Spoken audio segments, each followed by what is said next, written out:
Hey guys, ever thought about becoming a medieval witch? Sounds mysterious and powerful, right? Well, think again. Picture yourself living in a small cold hut that smells like wild herbs mixed with dirty laundry. Your entire job revolves around convincing suspicious villagers that you're not evil, while also somehow providing them with medicines made from ingredients that would make a bin collector run away. You spend your days grinding up mouldy plants with a stone that's probably been taken from a grave, and you get accused of cursing someone's cow just because it stopped producing milk. Your hands are stained green and brown from substances you can't even name anymore, and the local priest watches your hut from across the village just in case you grow horns. If you're enjoying this, smash that like button and subscribe for more historical reality checks. I'm genuinely curious to know where you're watching from, so tell me in the comments where you are and what time it is right now. So let's step into the world of a medieval witch and find out exactly why you'd be begging to return to your comfortable modern life within about 48 hours. Your home is what people generously call a cottage, but what's really just a wooden box with a leaky roof that lets in rain, wind, and occasionally confused birds. The walls are made from sticks and mud that's been packed together, and that mud has started crumbling in several places, leaving gaps where cold air rushes through like someone's left a window open in winter. There's one room, just one. You sleep in it, cook in it, work in it, and do everything else in it. The floor is packed dirt that turns to mud when it rains, which is constantly, and you've given up trying to keep it clean because there's genuinely no point. Your bed is a pile of straw on a wooden frame, and that straw hasn't been changed in months because fresh straw costs money you don't have. It crackles when you move, and probably contains more living creatures than you'd want to count. The ceiling is so low you can touch it without stretching, and it's black from years of smoke because your fireplace doesn't have a proper chimney, just a hole in the roof that doesn't quite work. Everything you own is coated in a thin layer of soot. Your clothes, your blanket, your cooking pot, even your face by the end of each day. You taste it when you eat. It gets in your hair and makes it feel gritty and stiff. When you run your fingers through your hair, which you avoid doing because it's an unpleasant experience, you can feel the texture of unwashed grease mixed with ash. It's like touching an old rag that's been used to clean out a fireplace. The smell inside your hut is a layered experience that hits you the moment you duck through the doorway. First, there's smoke, always smoke, hanging in the air like a permanent fog. Then there's the earthy, musty scent of dried herbs bundled and hanging from every available rafter. Some of those herbs are supposed to be medicinal. Others have just been there so long you've forgotten what they are.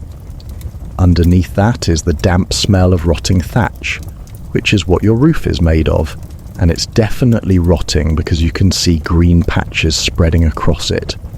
When it rains hard, bits of wet straw drip down with the water, landing in your cooking pot or on your head while you're trying to sleep. Your workspace takes up half the room. It's a rough wooden table that wobbles because one leg is shorter than the others, and on it sits your collection of tools and ingredients. Stone mortars for grinding, a few clay pots with cracked rims, several wooden bowls that have absorbed the stains and odours of everything you've ever made in them, and piles of dried plants in various states of decay.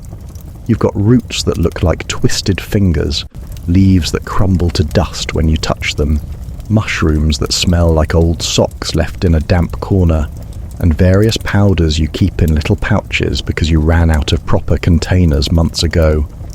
None of it is labelled because you're supposed to just know what everything is by sight and smell, which becomes a genuine problem when you're tired and everything looks like brown, crumbled bits. The other half of the room contains your fireplace, which is just a circle of stones on the floor with a cooking pot hanging over it from an iron hook. You cook the same thing almost every day because you can only afford grain, and whatever vegetables you can grow in the sad little patch of dirt behind your hut. Porridge, mostly. Thick, grey, lumpy porridge that tastes like absolutely nothing unless you throw in some wild garlic you foraged, and then it tastes like someone dumped an entire bulb of garlic into a bowl of paste.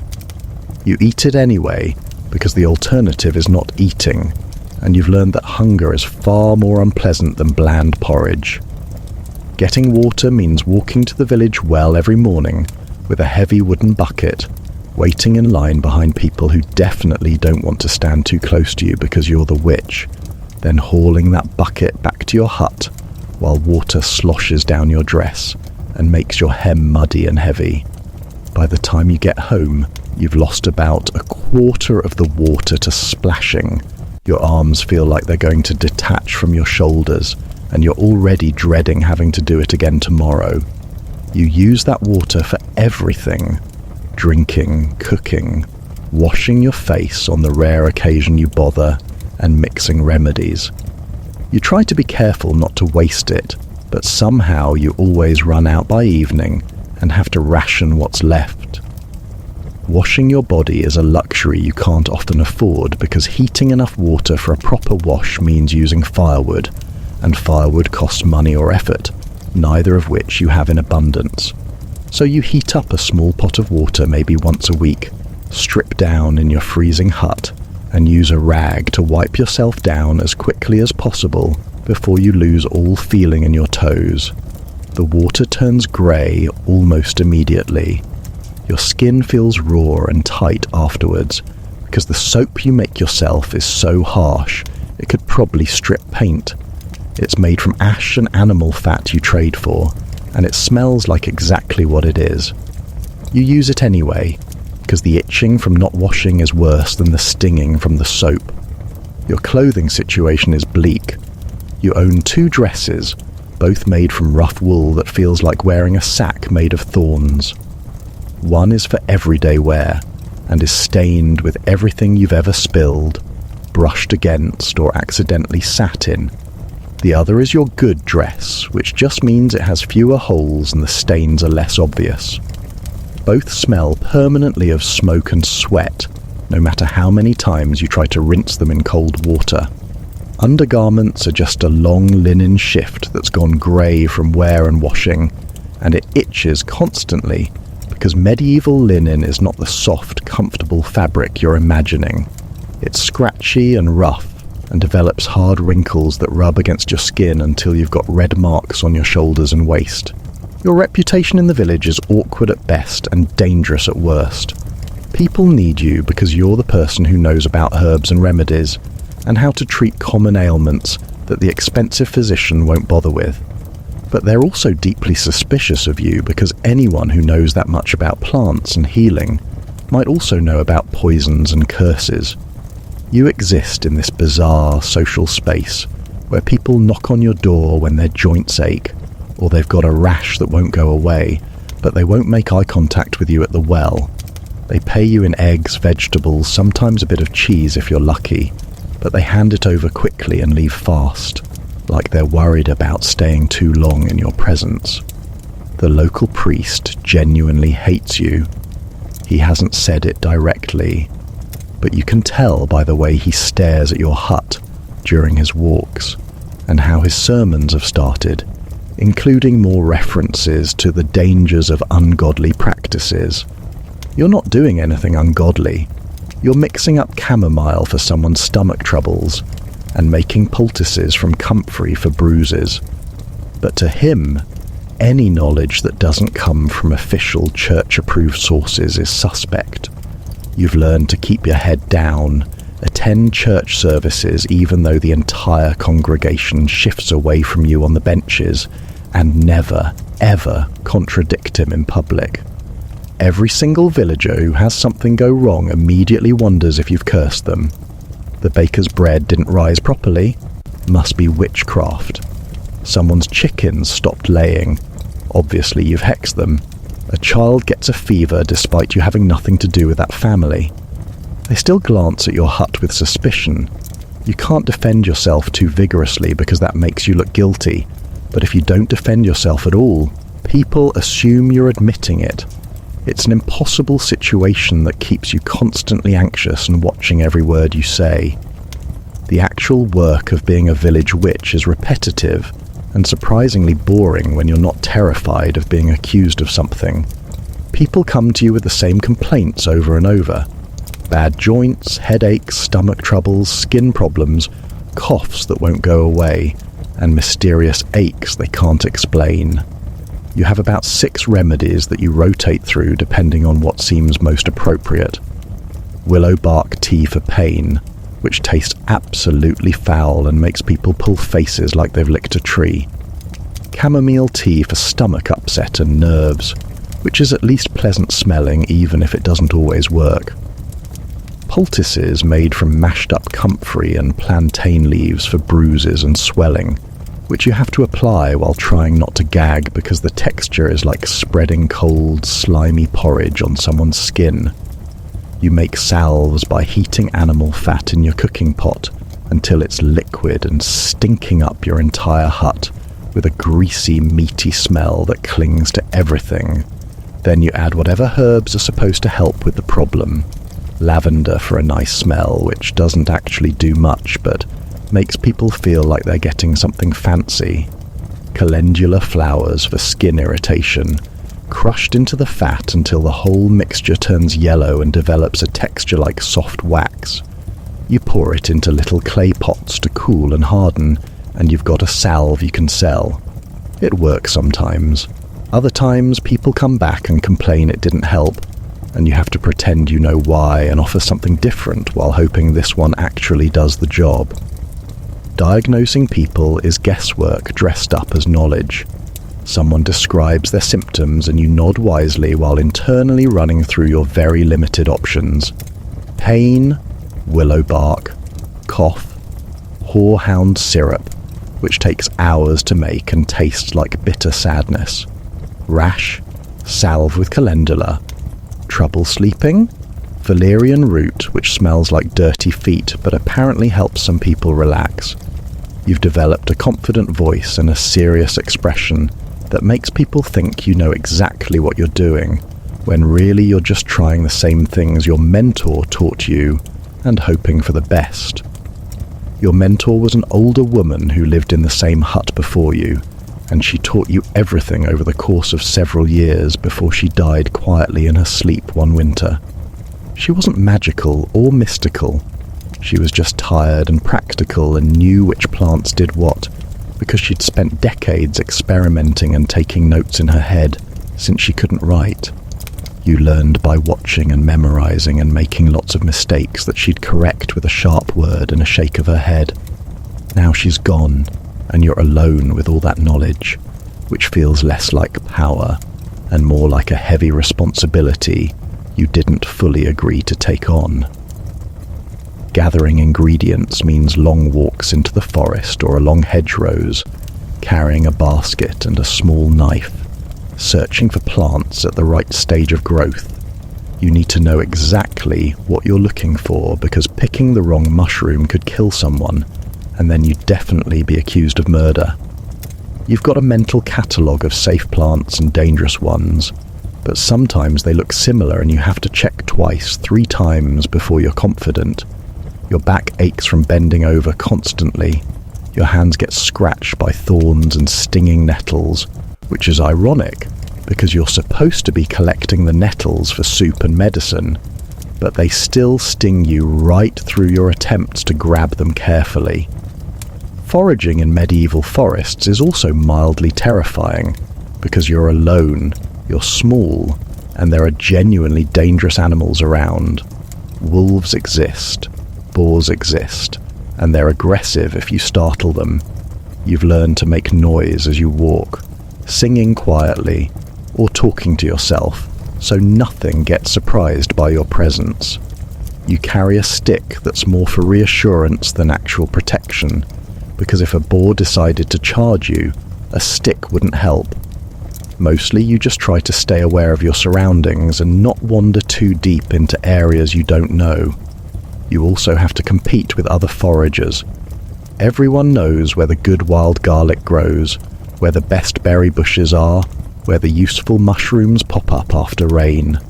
If you don't get there early, someone else has already stripped the area clean.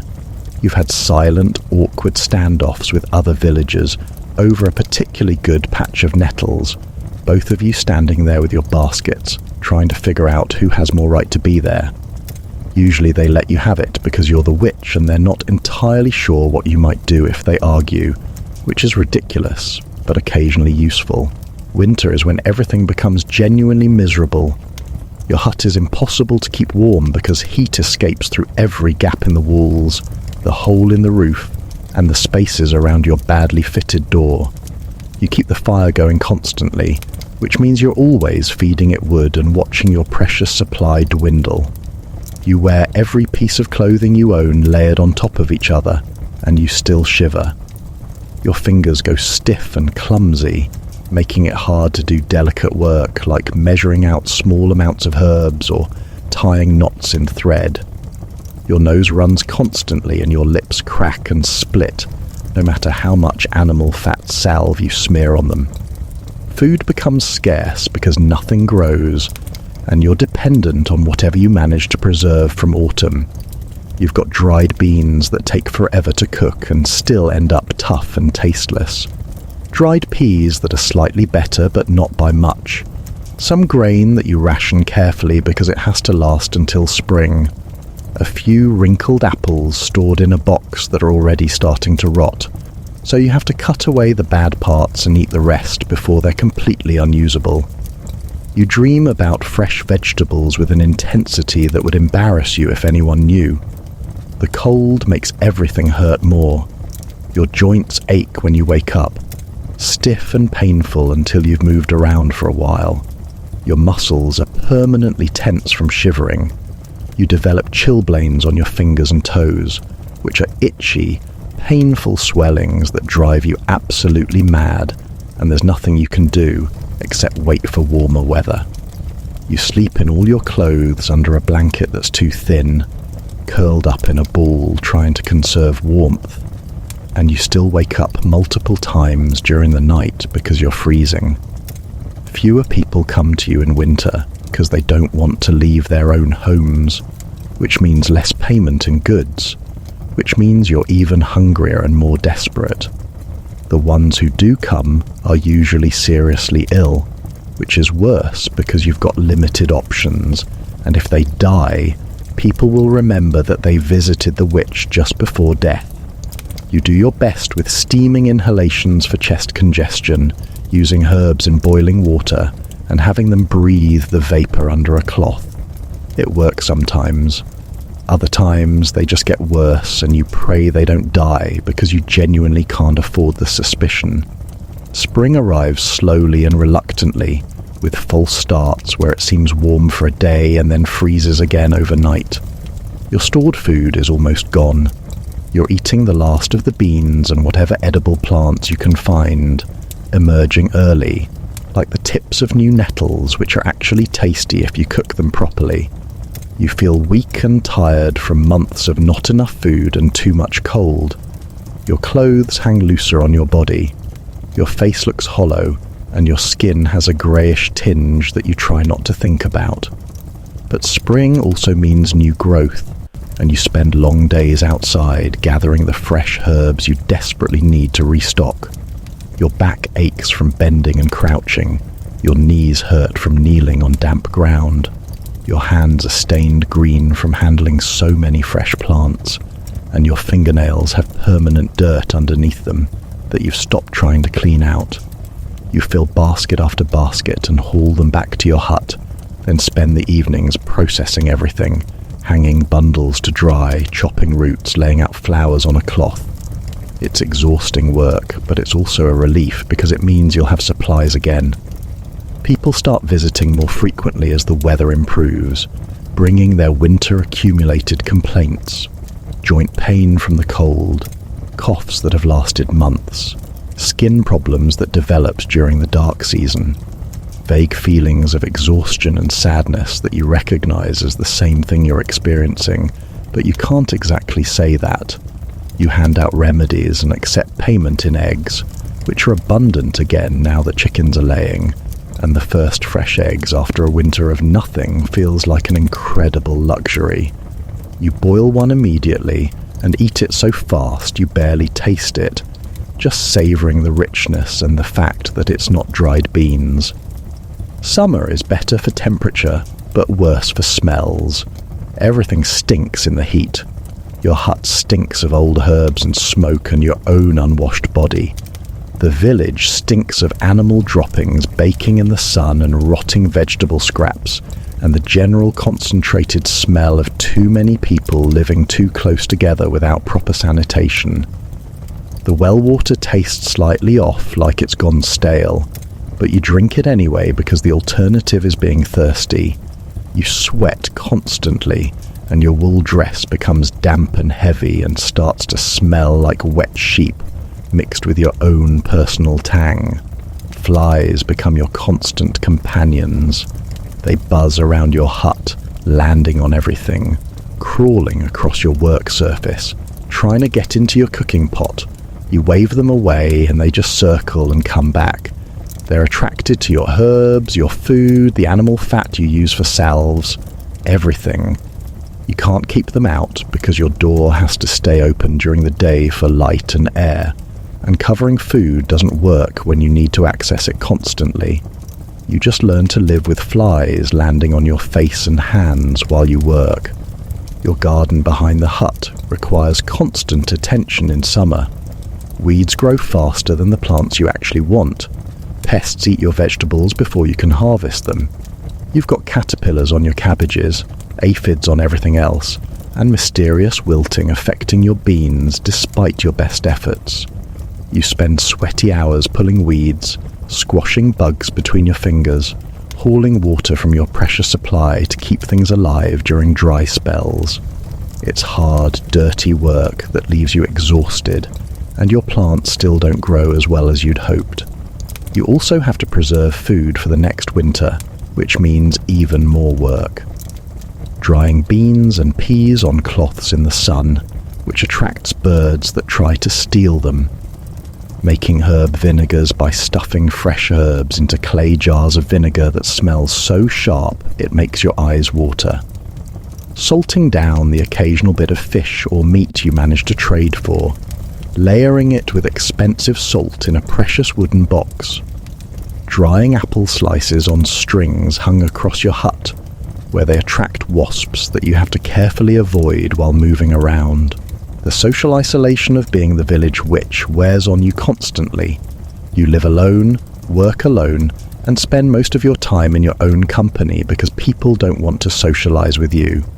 You're useful, but not welcome. Needed, but not liked.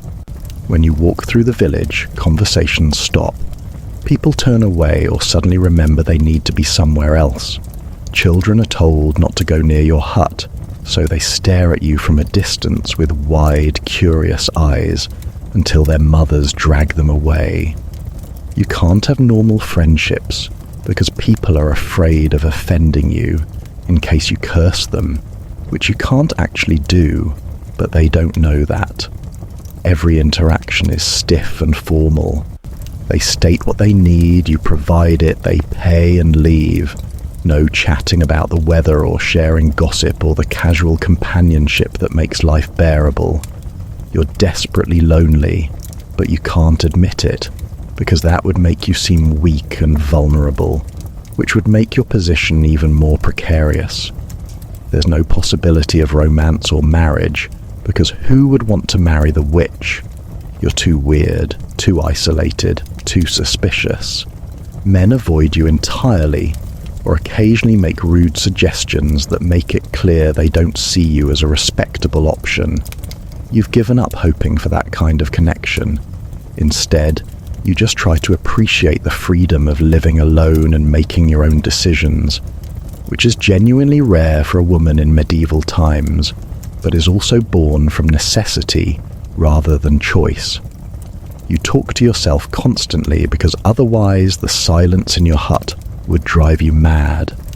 You narrate what you're doing as you work. You have conversations with people who aren't there, imagining what you'd say if anyone actually wanted to talk to you properly. You talk to the mice sometimes, scolding them for eating your supplies or commenting on their audacity.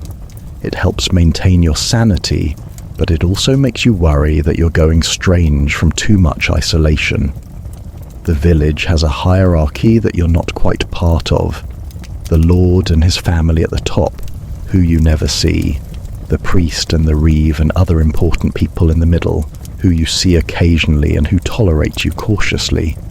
Ordinary villagers below that, who need you but don't trust you. And then you, existing in a weird separate space outside the normal structure. You're not quite at the bottom because you have a skill people need, but you're not integrated into the community either. You're adjacent to it, orbiting around the edges, never fully included. Religious festivals happen without you. Harvest celebrations, saints' days, village gatherings where people eat and drink and socialize. You're technically allowed to attend, but your presence makes everyone uncomfortable, so you usually stay away. You watch from your hut as people gather in the village centre, hear the distant sounds of music and laughter, and feel the acute sting of exclusion. You tell yourself you don't care. You tell yourself you prefer your own company. Sometimes you almost believe it. The constant vigilance required to stay safe is exhausting. You have to watch every word you say, every action you take, every facial expression you make. Show too much confidence and you're threatening. Show too little and you seem incompetent. Help someone and their problem goes away. You get minimal credit. Help someone and their problem continues or worsens. You get blamed.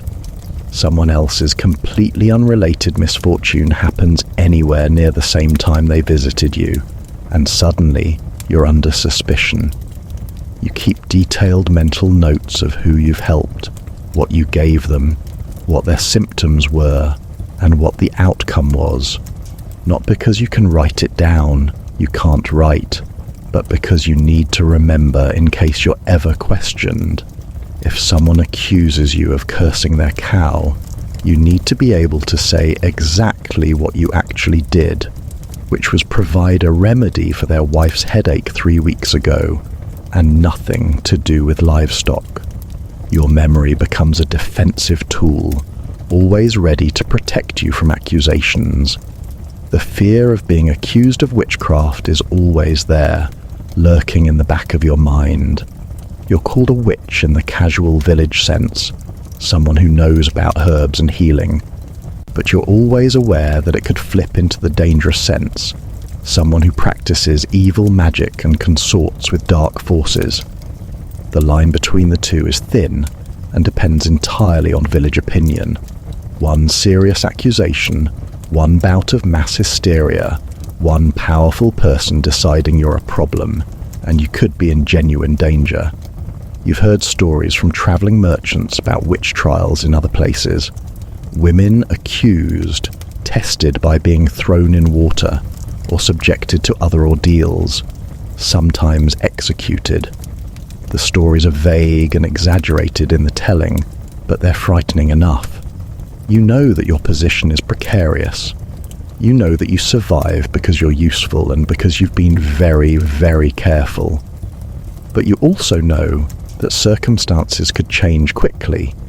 So you attend church even though the services are long and boring, and you have to stand the whole time because there aren't enough benches, and you certainly don't get priority seating.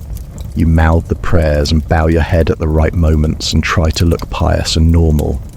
You never openly contradict the priest. You never claim your knowledge comes from anything other than natural learning.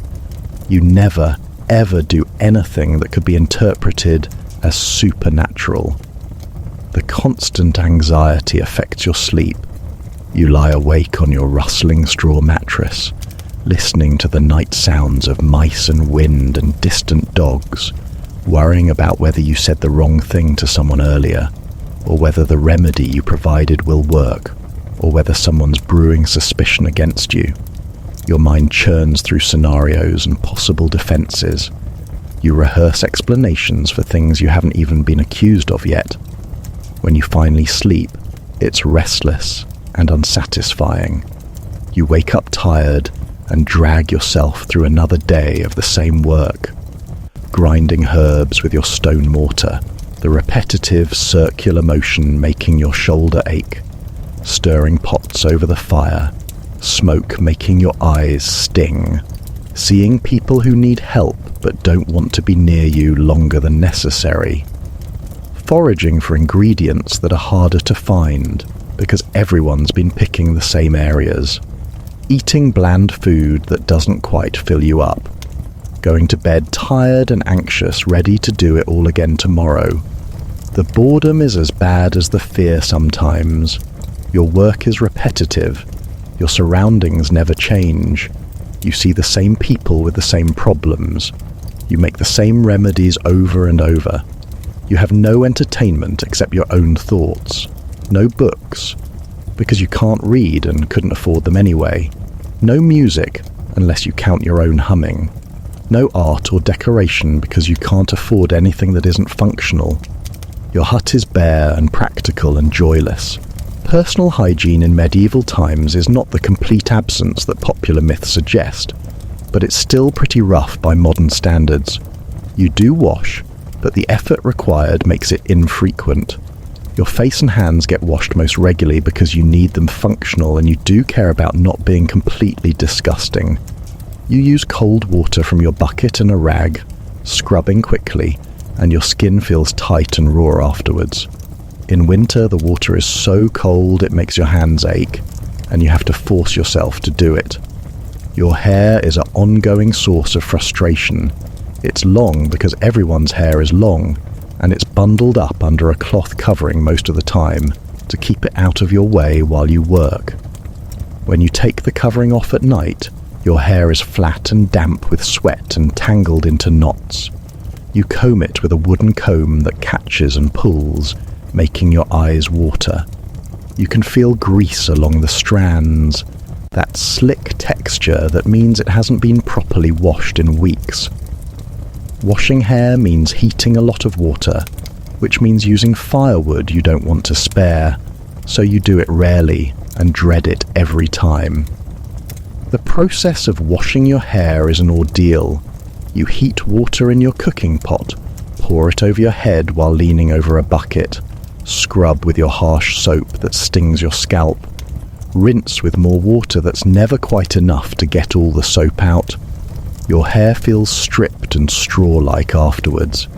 It takes hours to dry, during which you're cold and uncomfortable. You've got a persistent itch on your scalp that might be dryness from the soap or might be something else living there, and you try not to think about it too hard. Fleas are a fact of life. Everyone has them. Your straw mattress has them. Your woolen clothes are perfect flea habitats, and they bite you constantly. Little red, itchy bumps appear on your arms, legs, waist, anywhere the fleas can reach. You scratch until you've got raw patches that sting when you sweat. At night, you can sometimes feel them moving, tiny tickling sensations that make your skin crawl. You've tried various herbs that are supposed to repel them, lavender and pennyroyal scattered in your bedding, but they don't work well enough. The fleas remain, a constant irritating presence. Your teeth are surprisingly decent compared to later historical periods, because you don't have access to much sugar, but they're not great. They're yellowed, and you can feel rough patches with your tongue. You clean them occasionally by rubbing them with a cloth and some salt, which is unpleasant and gritty but does remove some of the film that builds up. Your breath is not pleasant. You know this because you can taste it yourself, a stale flavour that's there when you wake up and returns throughout the day. Chewing on fresh mint or fennel seeds helps temporarily, and you do this before meeting with people, but it wears off quickly. Your fingernails are broken and discoloured from constant use. You use your hands for everything because you don't have specialised tools, so your nails get bent back, split, packed with dirt that won't come out. You've given up on having nice hands. They're rough and calloused and stained, and that's just how they are. Your knuckles are dry and cracked, sometimes splitting open in painful little cuts that sting when you work with anything acidic or salty. Foot care is minimal because you can't see or reach your feet easily while wearing layers of clothing. Your feet are tough and calloused from the wooden clogs, with thick yellow patches on your heels and the balls of your feet. Your toenails are thick and irregular because you trim them infrequently with a knife, which is not an ideal tool for the job. In summer, your feet develop a smell that you can detect when you take your clogs off at night. A musty, sour odour that fills your small hut until you air it out. Dealing with your monthly cycle is messy and uncomfortable. You use cloth rags that you wash and reuse, which means scrubbing them in cold water and hanging them to dry somewhere discreet, which is difficult when you live in a one-room hut that people visit. The cloths never quite come clean and they develop a permanent stained, worn look. You have cramps that you treat with the same remedies you give other women. Warm teas and heated stones wrapped in cloth pressed against your belly. But you still have to work through the pain. You can't just rest for a few days because the work doesn't stop. The physical toll of your work adds up over years. Your back develops a chronic ache from bending over your work table and crouching to tend the fire and leaning over to examine patients. Your knees hurt from kneeling on hard floors. Your hands are stiff in the mornings from repetitive grinding and stirring motions. You're not old, but you feel old, moving carefully, stretching out stiff joints, aware of your body's limitations in a way you never were before. You develop calluses in specific places from your most common tasks. The side of your right hand from holding your knife while chopping herbs, your palms from gripping the pestle during grinding, your shoulder that carries the water bucket showing a permanent slight slope. Your body adapts to the work, but the adaptations themselves are uncomfortable, areas of thickened skin and altered posture that mark you as someone who does physical labor constantly. Minor injuries are frequent, and you just work through them. Cuts from your knife while chopping, burns from the fire or hot pots, splinters from firewood, bruises from bumping into things in your cramped space. You treat them minimally because you're busy, and they're not serious enough to stop for. A burn gets a smear of salve. A cut gets rinsed and maybe wrapped with a cloth if it won't stop oozing. Splinters get dug out with the tip of your knife if you can see them, ignored if you can't. Everything heals slowly because your diet isn't great and your body is constantly stressed. The lack of mirrors means you don't really know what you look like. You see your hands and you can feel your face, but you haven't seen your reflection clearly in years. The well water sometimes shows a vague, rippling image on calm days, and you catch glimpses of a thin face, tangled hair, and a general impression of looking tired and older than your years. You don't spend much time thinking about your appearance because it doesn't matter. No one expects you to look nice. You just need to look competent and not actively threatening. Your posture suffers from the constant work. You develop a slight forward hunch from bending over your table. Your shoulders round inward. You catch yourself shuffling instead of walking properly because your feet hurt and you're tired. When you make an effort to stand straight and walk confidently, it feels unnatural, and your back protests. You're aware that you probably look like exactly what you are, an overworked, isolated person who's given up on anything beyond basic function. The economic reality of being a medieval witch is precarious. You survive on barter and occasional small coins, and you're never far from genuine poverty.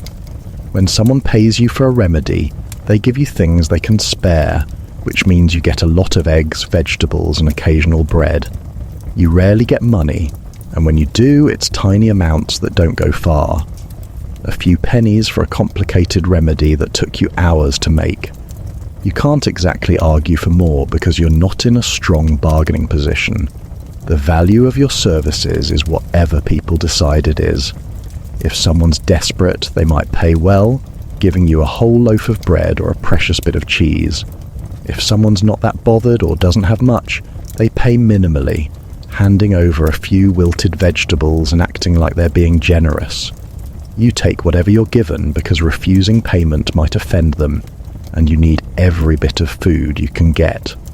Your income is unpredictable and seasonal, feast or famine, with no way to plan ahead properly. You dream about money with an intensity that would surprise people who think of witches as mystical beings above worldly concerns. You think about coins constantly, how much things cost, how you'll afford firewood for winter, whether you can trade your dried herbs for something more valuable. You count your tiny savings over and over, a small pile of coins kept in a cloth pouch hidden under a loose stone in your floor. It never amounts to much, a few shillings at most, which could disappear in a single emergency. The cost of basic supplies eats through your resources. Salt is expensive, and you need it for preserving food and making certain remedies. A small bag costs more than you'd like to spend, and you ration it carefully, using the minimum necessary. Candles are expensive, so you mostly work by firelight and go to bed when it gets dark to save resources. The occasional need for something you can't make or grow yourself, like metal needles or a replacement pot when yours cracks, represents a financial crisis you have to plan for. You're constantly calculating trade values in your head.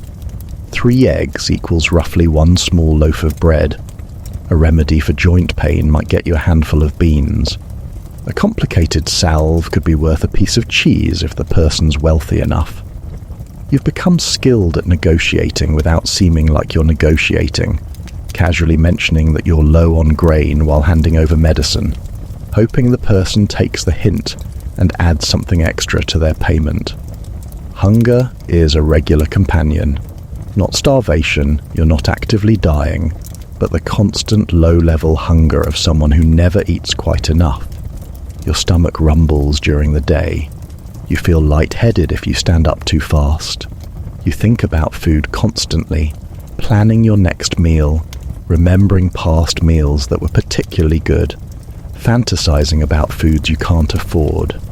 A meal that leaves you actually full is rare and memorable. The physical effects of poor nutrition show in subtle ways. Your hair is thinner than it should be. Your nails are brittle. You get tired easily and take longer to recover from illness. Small wounds heal slowly. You're cold more easily than you should be because your body doesn't have enough fuel to generate heat effectively. You know you should eat better, but knowing doesn't help when you can't afford more food. Your diet is monotonous to the point of torture. Porridge most mornings, made from whatever grain you have.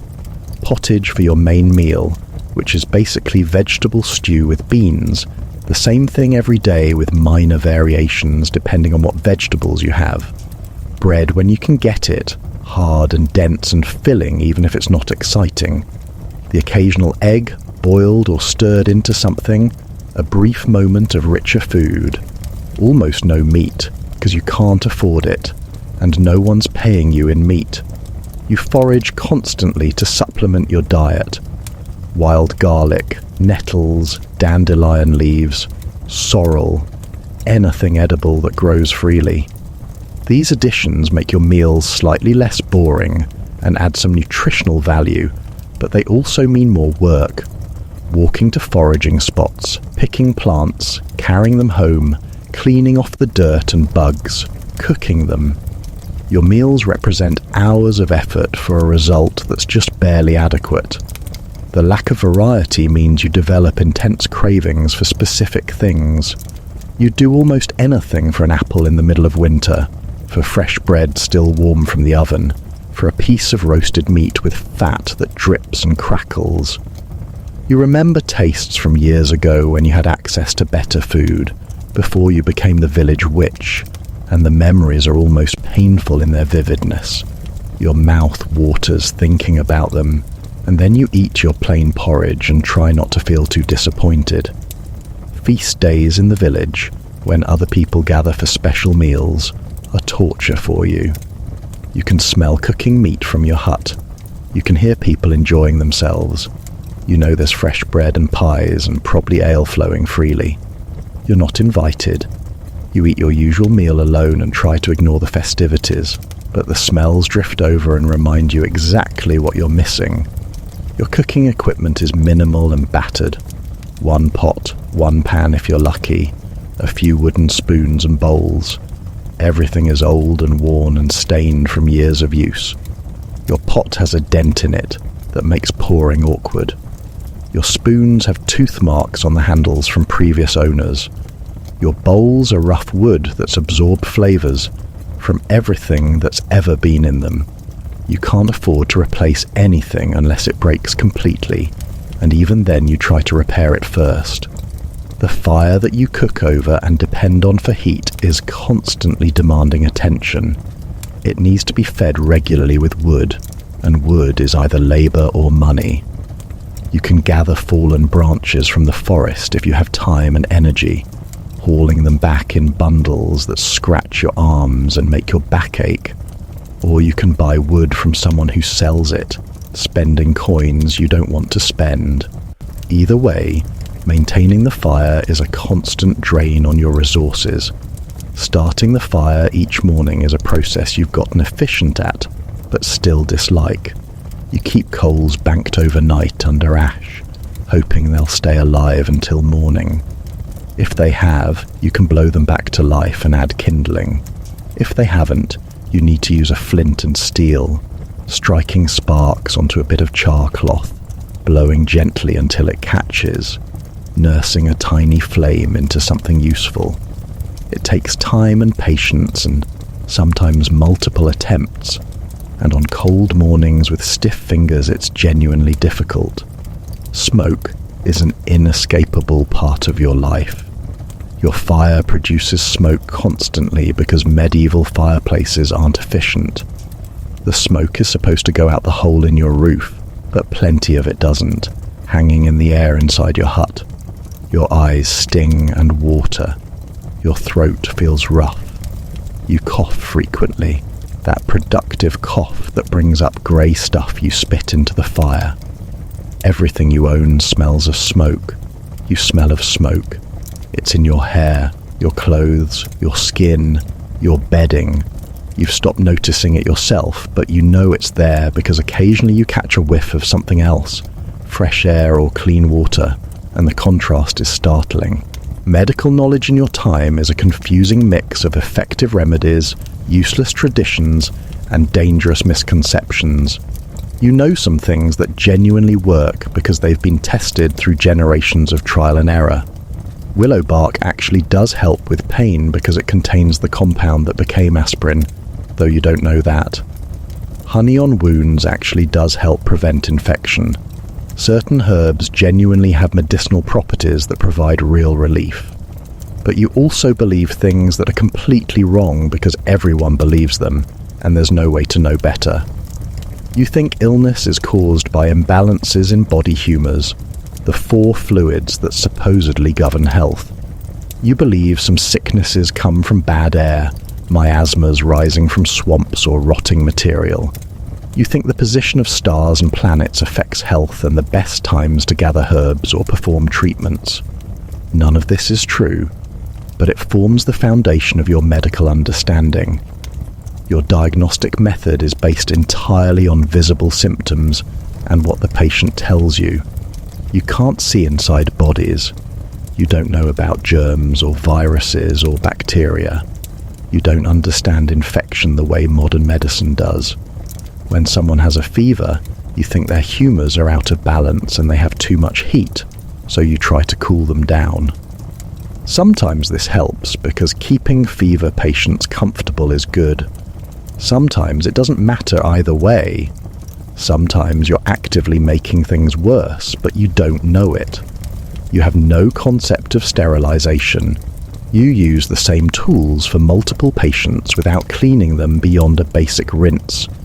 You touch people's wounds with hands you've only washed in cold water without soap. You reuse cloths for different purposes. The fact that you don't accidentally kill more people is partly luck, and partly that you're mostly treating minor ailments that would get better on their own anyway. When someone has something serious, your remedies are basically useless, and you just hope their body can fight it off naturally. The pressure to appear knowledgeable is constant. People come to you expecting answers and solutions. You can't say you don't know because that undermines your position and means they won't pay you. So you've developed a confident manner that disguises uncertainty. You examine patients with serious expressions, touching their forehead or wrist, asking questions about their symptoms, nodding thoughtfully as if you're piecing together a clear diagnosis. Really, you're running through your limited mental list of possible remedies and picking one that seems relevant. Sometimes people get better after your treatment, and you get credit even though they probably would have recovered anyway. The human body heals itself remarkably well, and most common ailments resolve with time. Your remedies might provide some comfort or slight help, and the placebo effect is real even if you don't have a word for it. People believe you're helping, so they feel better, so they think your remedy worked. You're not deliberately deceiving anyone. You believe in your remedies too. Sometimes people don't get better, and then you have to explain why. You blame the stars being unfavorable, or the patient not following instructions properly, or the illness being too advanced by the time they came to you. You recommend a different remedy, something stronger or more expensive, and hope this one works. If they eventually recover, you take credit. If they die, you distance yourself and hope no one blames you too directly. Child mortality is high, and you occasionally get desperate parents bringing sick children to you, but you've learned to refuse these cases as much as possible. Children die frequently from diseases you can't treat, and being associated with a child's death is extremely dangerous for you. You make excuses, suggest they see the priest for prayers, maybe offer a mild remedy while emphasizing you can't guarantee anything. It's self-preservation, but it also feels cowardly and wrong. You lie awake afterwards feeling guilty about turning away sick people, but the alternative is risking accusation. Adult patients who die after seeing you are still dangerous, but slightly less so. You attend a few deathbeds, providing comfort measures like cool cloths and pain relief, sitting with people in their final hours because no one else wants to. It's grim work. You watch people deteriorate, struggling to breathe or crying out in pain or fading into unconsciousness. You can't do anything meaningful to help. You just bear witness and try to make them slightly more comfortable. The smell of serious illness is distinctive and unpleasant. Bodies breaking down smell wrong, a sour, rotten smell that's different from normal body odor. Infected wounds smell particularly bad, a sweet, rotten smell that makes your stomach turn. You've learned to breathe through your mouth when dealing with these situations, but you can still taste it in the back of your throat. You scrub your hands thoroughly afterwards, and try not to think about whether you've been exposed to whatever killed them. You know some conditions are contagious because you've seen illness spread through families and villages. You don't understand how contagion works, but you know enough to be cautious around certain sicknesses. When someone has the sweating sickness or a fever that's spreading, you try to keep your distance while treating them, though your protective measures are inadequate. You might tie a cloth over your nose and mouth, which does almost nothing. You might carry strong-smelling herbs, believing the scent protects you, which definitely does nothing. Your success rate is probably around the same as doing nothing, but people don't have that comparison. They either come to you or they suffer without help.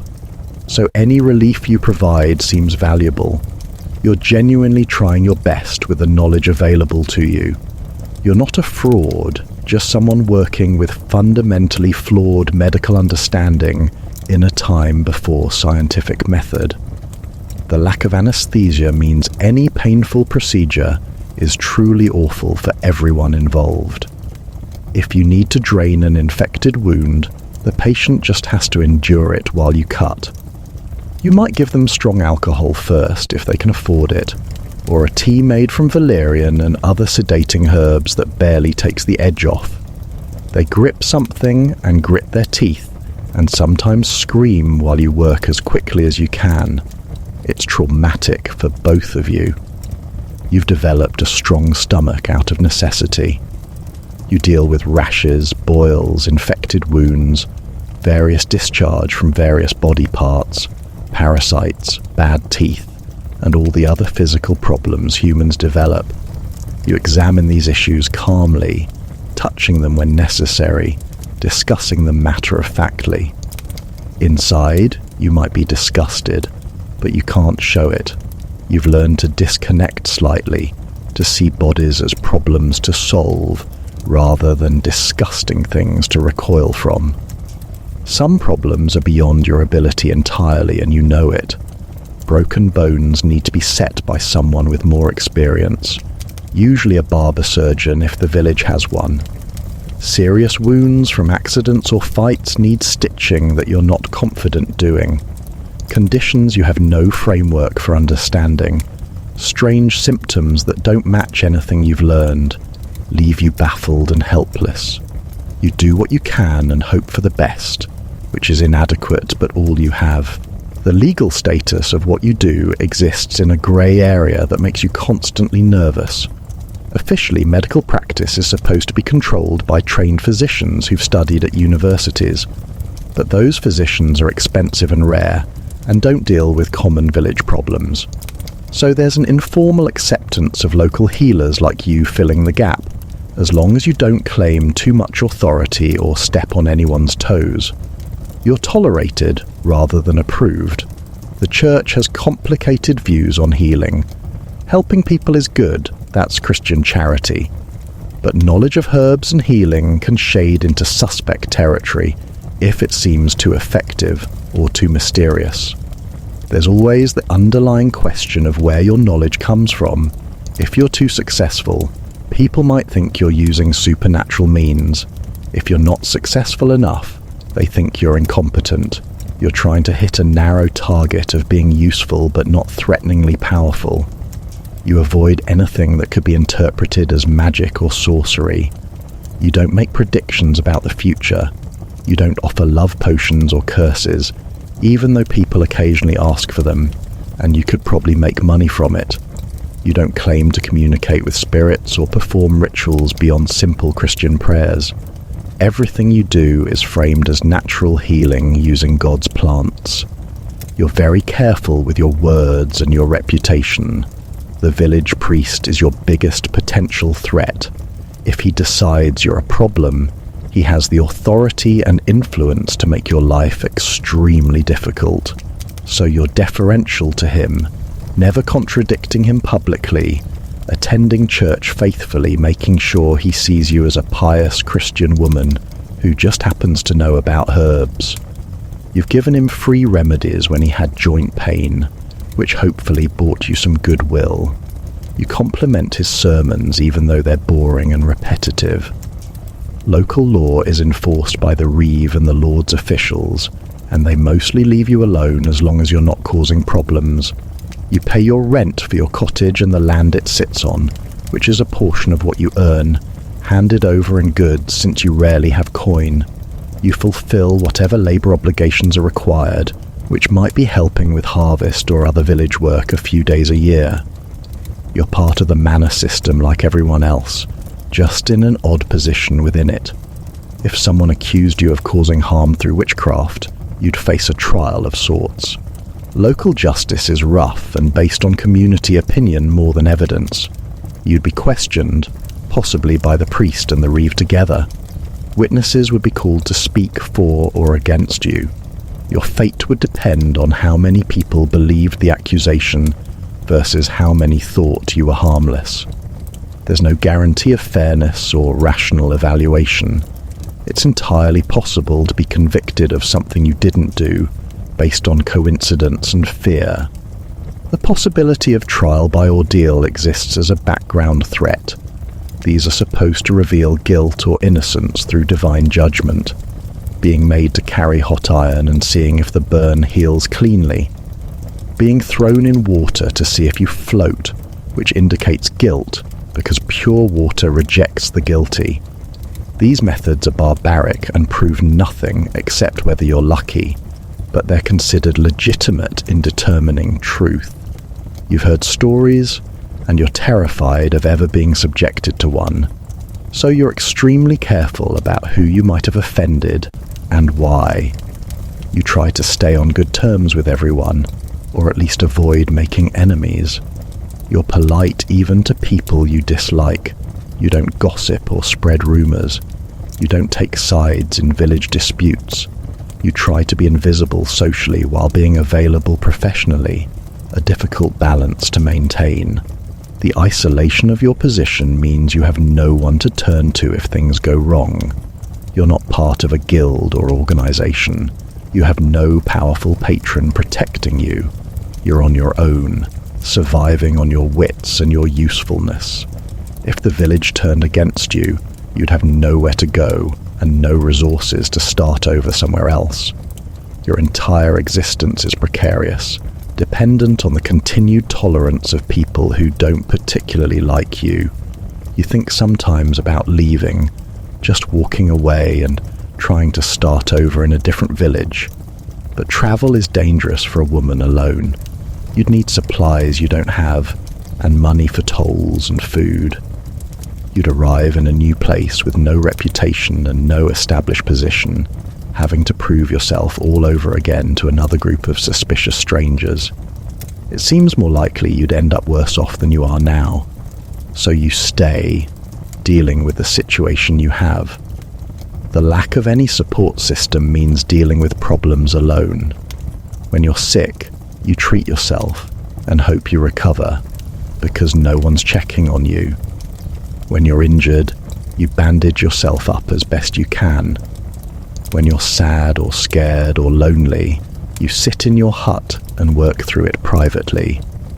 There's no one to complain to, no one to ask advice from, no one who cares particularly about your well-being beyond your usefulness to them. Your advancing age is something you think about more as the years pass. You're getting older, and you can feel your body becoming less capable.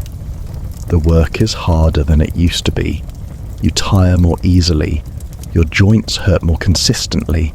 You heal more slowly from minor injuries. At some point you'll be too old to do this work effectively. And then what? There's no retirement plan.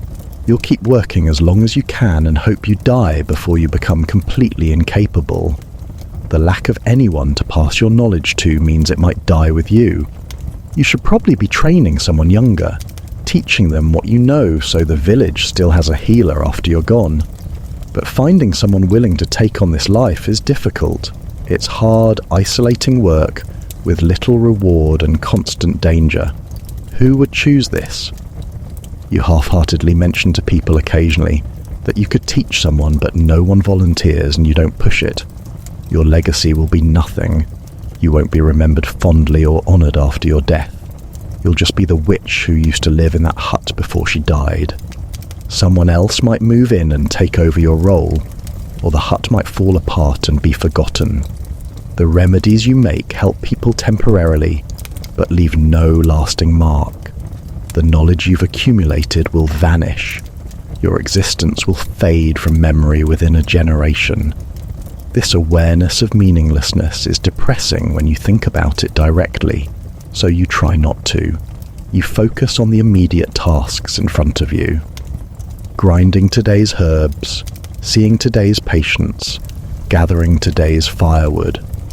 The work continues regardless of its ultimate insignificance. You stay busy because stopping and thinking too hard about your life makes you sad. The rare moments of satisfaction come from genuinely helping someone. When a remedy actually works and someone returns to thank you, their pain relieved or their problem solved, you feel briefly worthwhile. When you successfully identify a useful plant or create a particularly effective salve, there's a small pride in your competence. These moments are infrequent, but you hold on to them, evidence that your life has some value, even if it's not the value you might have wanted. You've made peace mostly with what your life is. You're not happy, but you're surviving. You have shelter and enough food to live on, and work that keeps you occupied. Many people have worse lives. You could be a servant with even less freedom, or destitute and begging, or dead from any of the numerous things that kill people in medieval times. Your life is hard, but it's a life, and you've learned to find small comforts where you can. The seasonal rhythm of your work means certain times of year are busier and more stressful than others. Spring brings people with lingering winter ailments, coughs that won't shift and joint stiffness that's worse after months of cold. You're mixing expectorant syrups constantly, boiling horehound until your hut reeks of its bitter smell, straining the liquid through cloth and adding honey when you can get it to make the taste slightly less awful. Your hands are sticky from honey and stained brown from plant matter, and washing them just turns the water murky without getting them properly clean. Late spring means dealing with injuries from farm work as people return to the fields, strained backs from lifting, blistered hands from tools, twisted ankles from uneven ground. You provide poultices and salves and advice to rest that no one follows because they can't afford to stop working. You see the same person 3 times with the same injury that won't heal because they won't stay off it, and you're frustrated but understanding because you do the same thing in their position. Summer brings different problems. Spoiled food causing stomach troubles, the runs that leave people weak and dehydrated.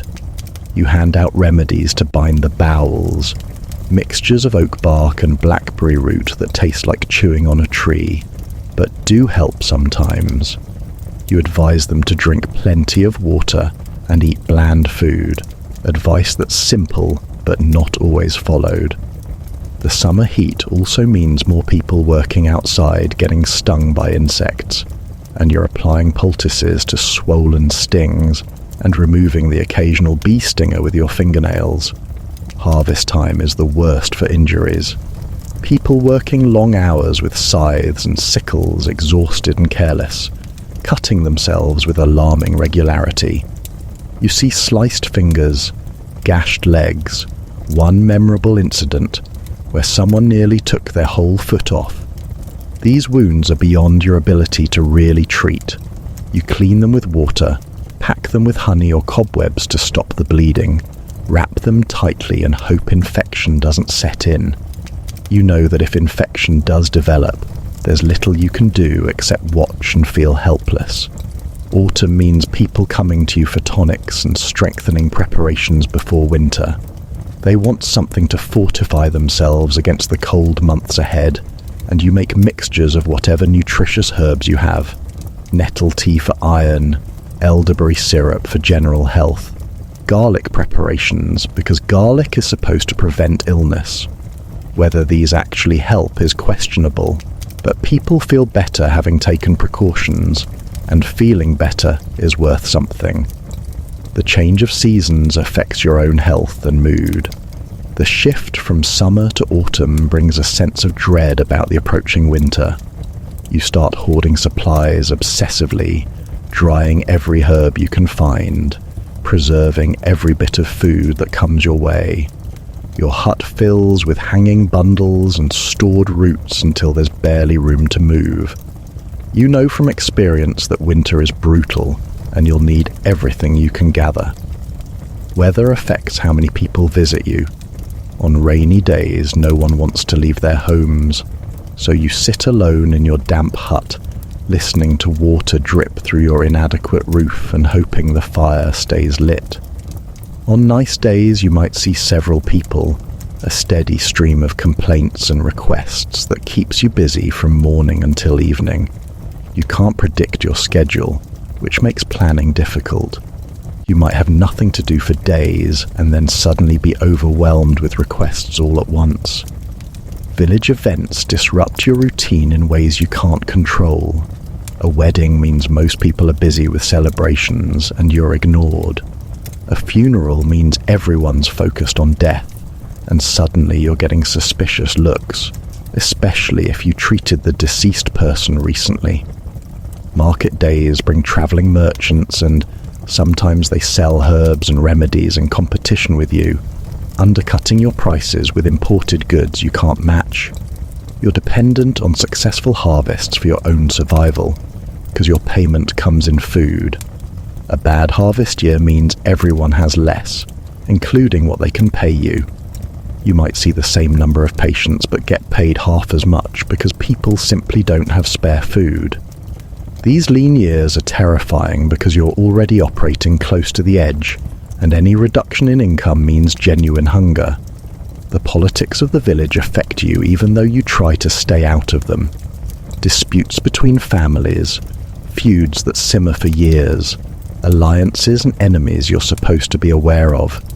You have to be careful not to seem like you're favouring one side, treating everyone equally regardless of their personal conflicts.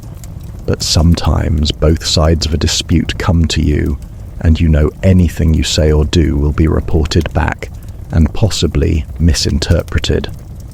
Gossip flows through the village like water, and you're often the subject of it.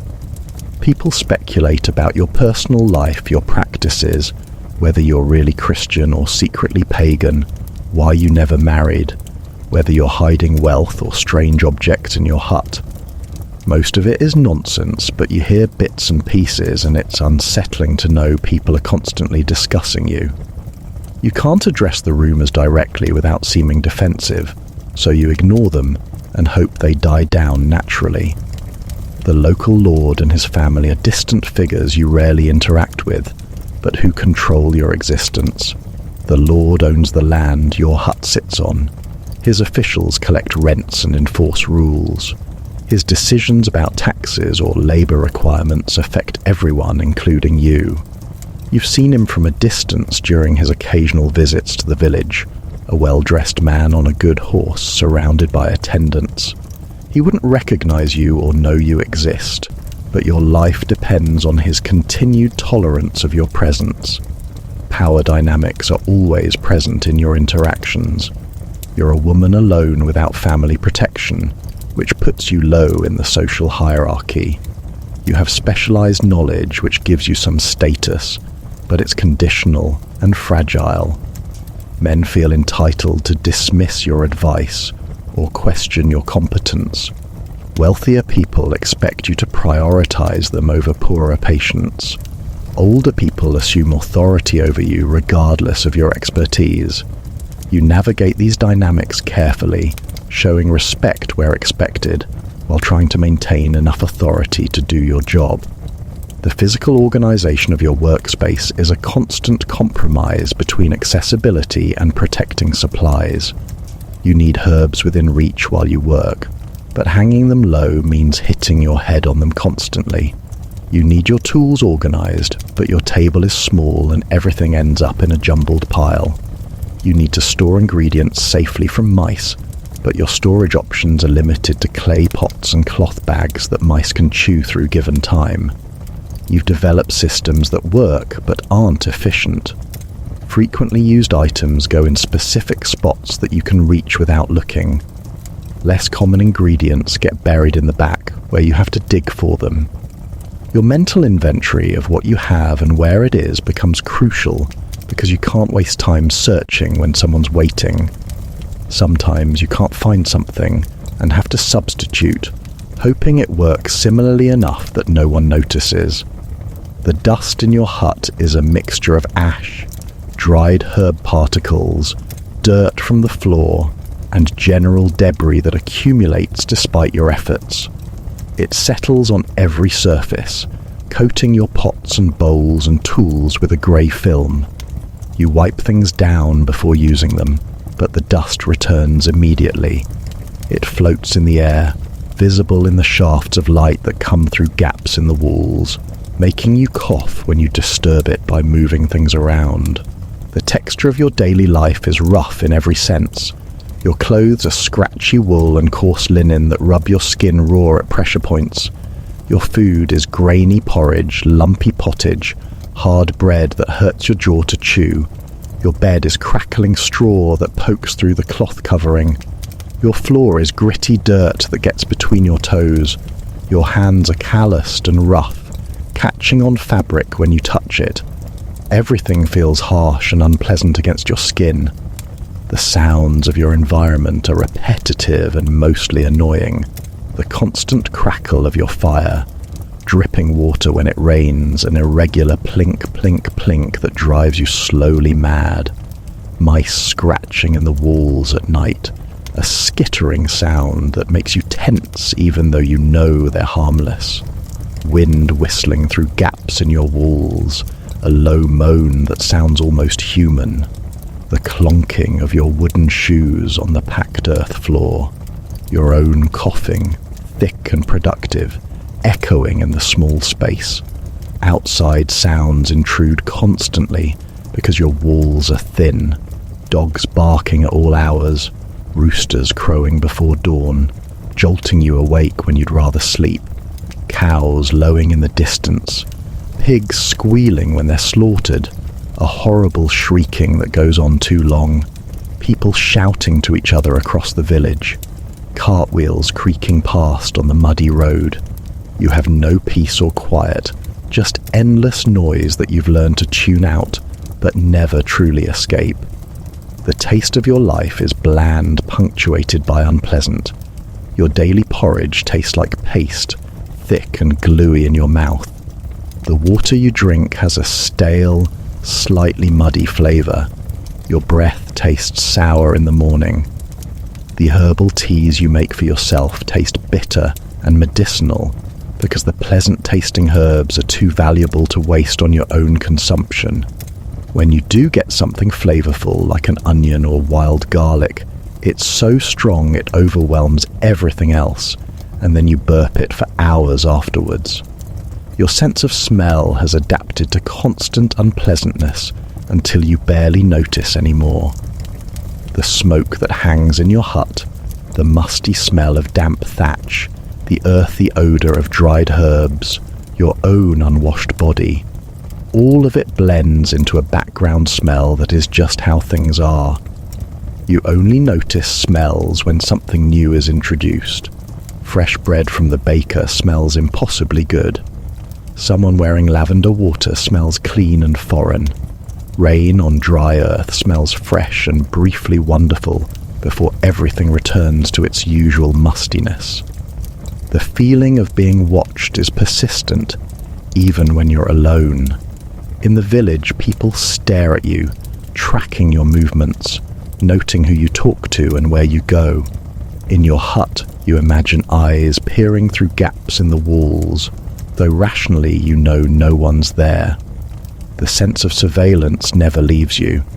You're always aware of how your actions might be perceived, what interpretations might be made, what gossip might result.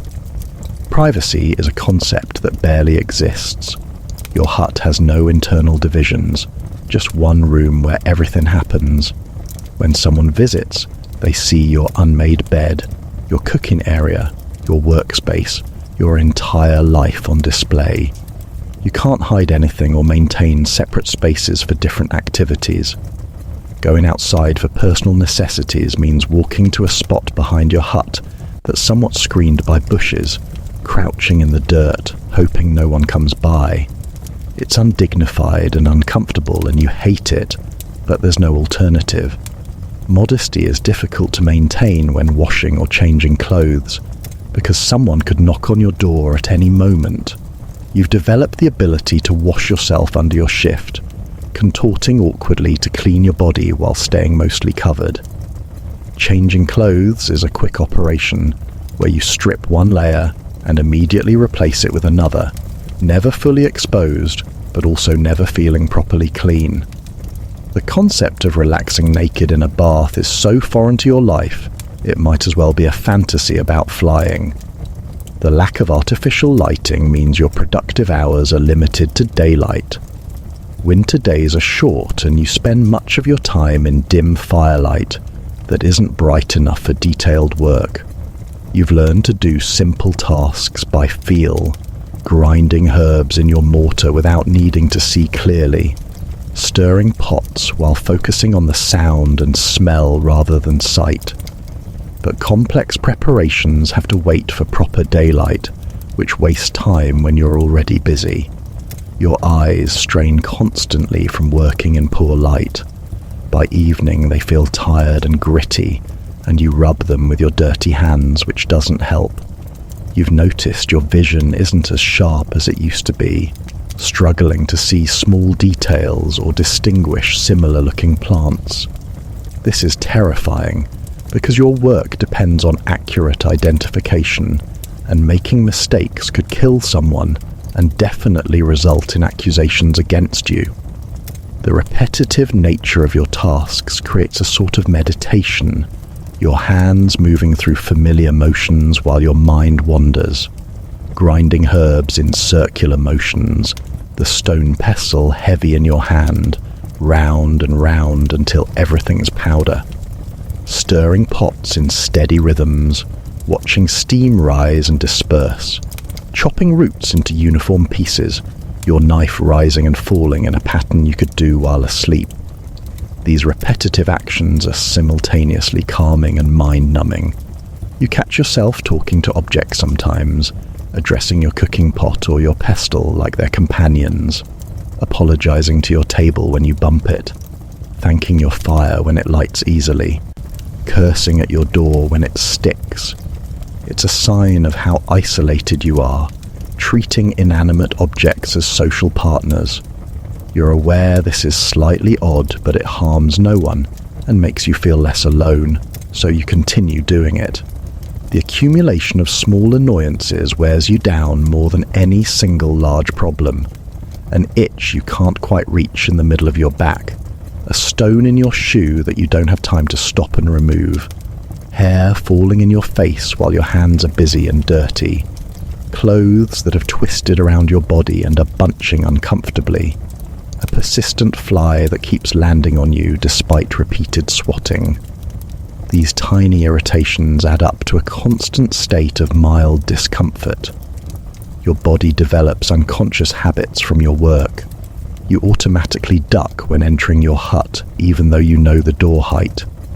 You constantly wipe your hands on your dress, leaving streaks of whatever you've been handling. You sniff things before using them, checking for spoilage or unexpected changes.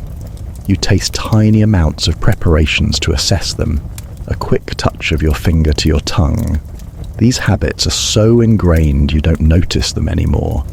The awareness of time passing comes from external markers rather than any clock. The sun's position tells you roughly what time it is. Church bells ringing for services mark certain hours. The level of activity in the village indicates morning busyness versus afternoon lull. Your own hunger tells you when you've gone too long without eating. Your tiredness tells you when evening is approaching. It's an imprecise system, but it's all you have. The relationship between you and your regular patients develops into something almost familiar, but never quite friendly. There's the old woman with bad joints who visits every few weeks for willow bark tea. You know her complaints by heart, the specific ache in her left knee, the stiffness in her fingers each morning. She pays reliably in eggs and occasionally apples from her tree. You've seen her dozens of times, but still don't know her name beyond the widow from the east side. She doesn't ask your name either. You're just the witch, a service provider rather than a person. There's the farmer with recurring stomach troubles who won't admit he drinks too much ale but clearly does, because you can smell it on him even in the morning. You give him chamomile and peppermint tea and suggest he moderate his drinking, and he nods seriously and never changes anything. He pays in vegetables, whatever's in season, sometimes generous and sometimes sparse depending on his harvest and his mood. The blacksmith's wife comes to you for headache remedies, standing in your doorway looking miserable with one hand pressed to her temple. You've mixed fever-few preparations for her so many times you could do it with your eyes closed. She pays in bread, good bread from the baker since the blacksmith can afford it, and those visits are ones you look forward to because the bread is infinitely better than what you can make yourself. These repeated interactions create a rhythm to your weeks. You know roughly when certain people will appear based on how long their last remedy should have lasted. You prepare things in advance, having willow bark tea ready for the widow, knowing the farmer will show up soon. It's the closest thing you have to social regularity, these transactional visits from people who need you but don't want to linger. Some patients are difficult in ways that make your job harder. The ones who argue with your diagnosis, insisting they know better despite coming to you for help.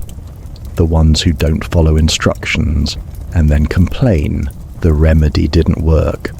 The ones who try to negotiate payment downward, claiming poverty while wearing good clothes.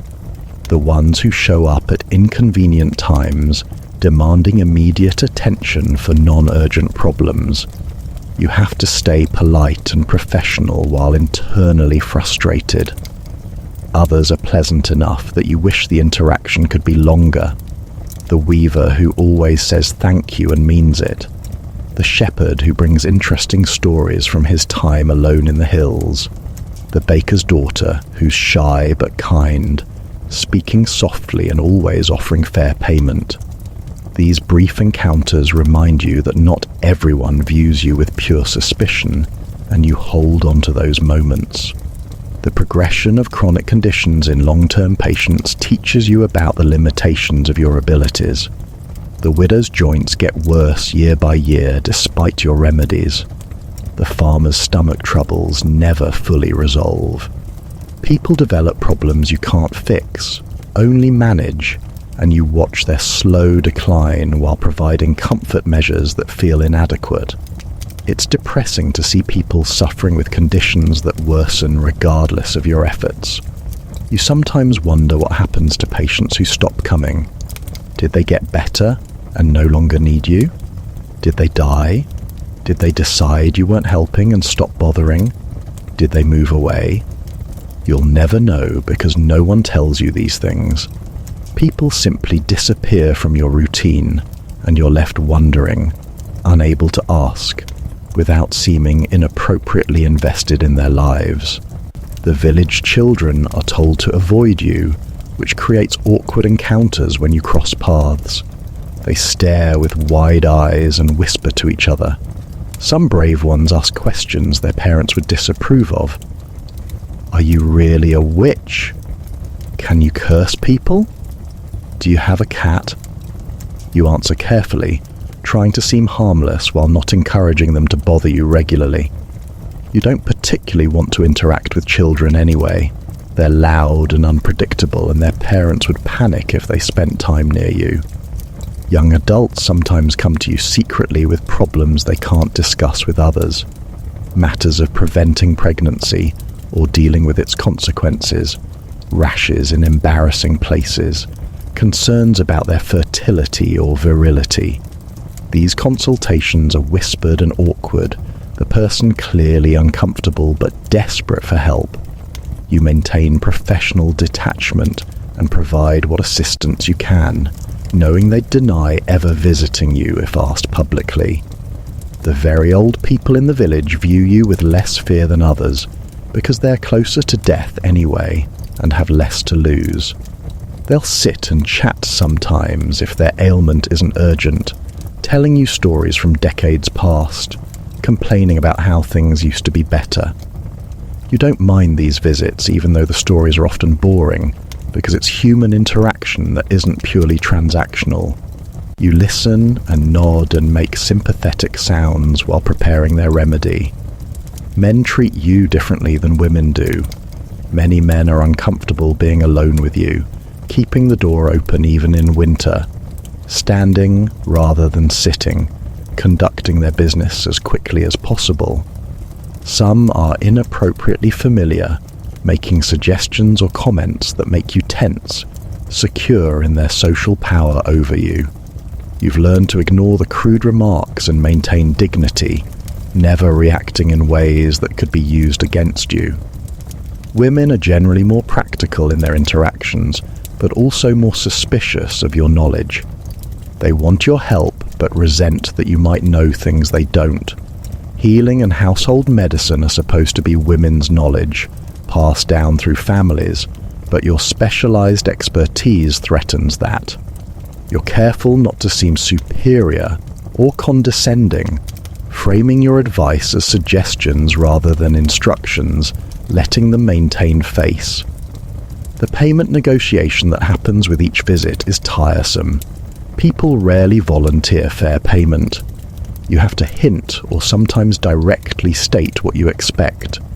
They counter with offers of less.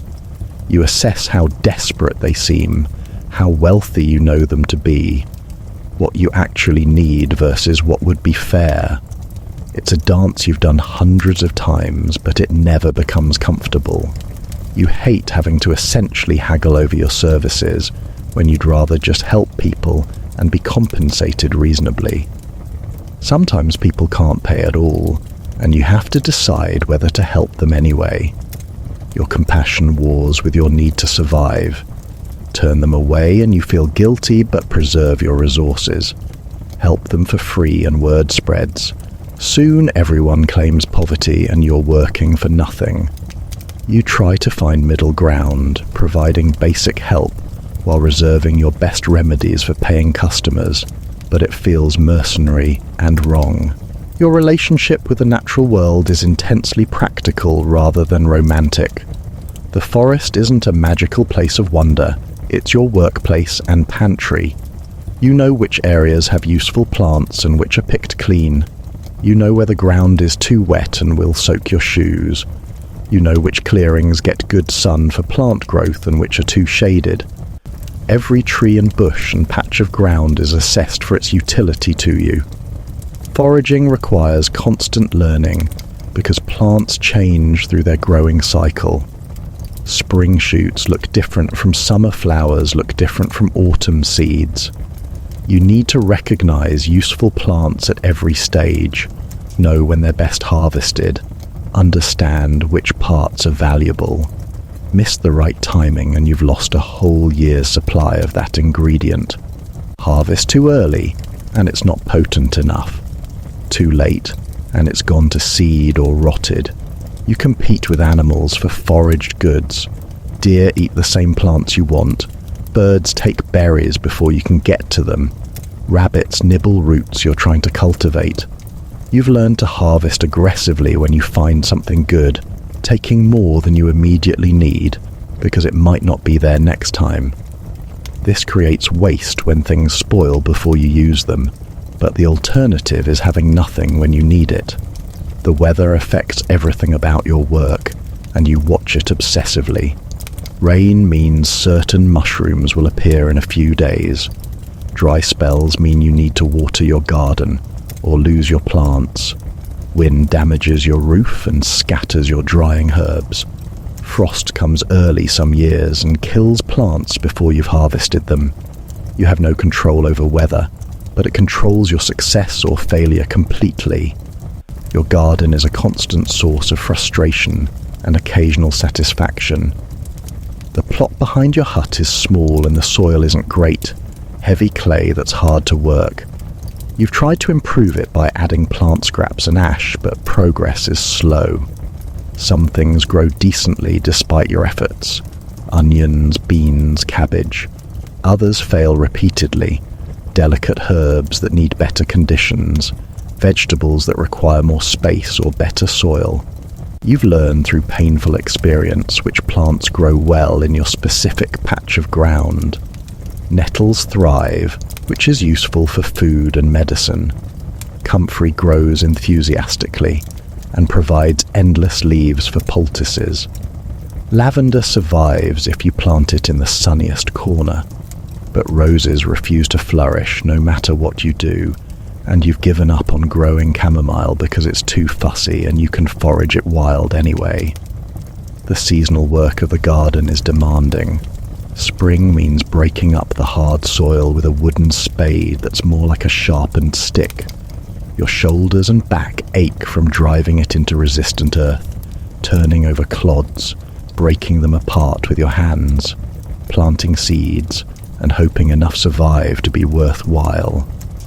Building supports for climbing beans, which means finding sticks and tying them together with plant fibers.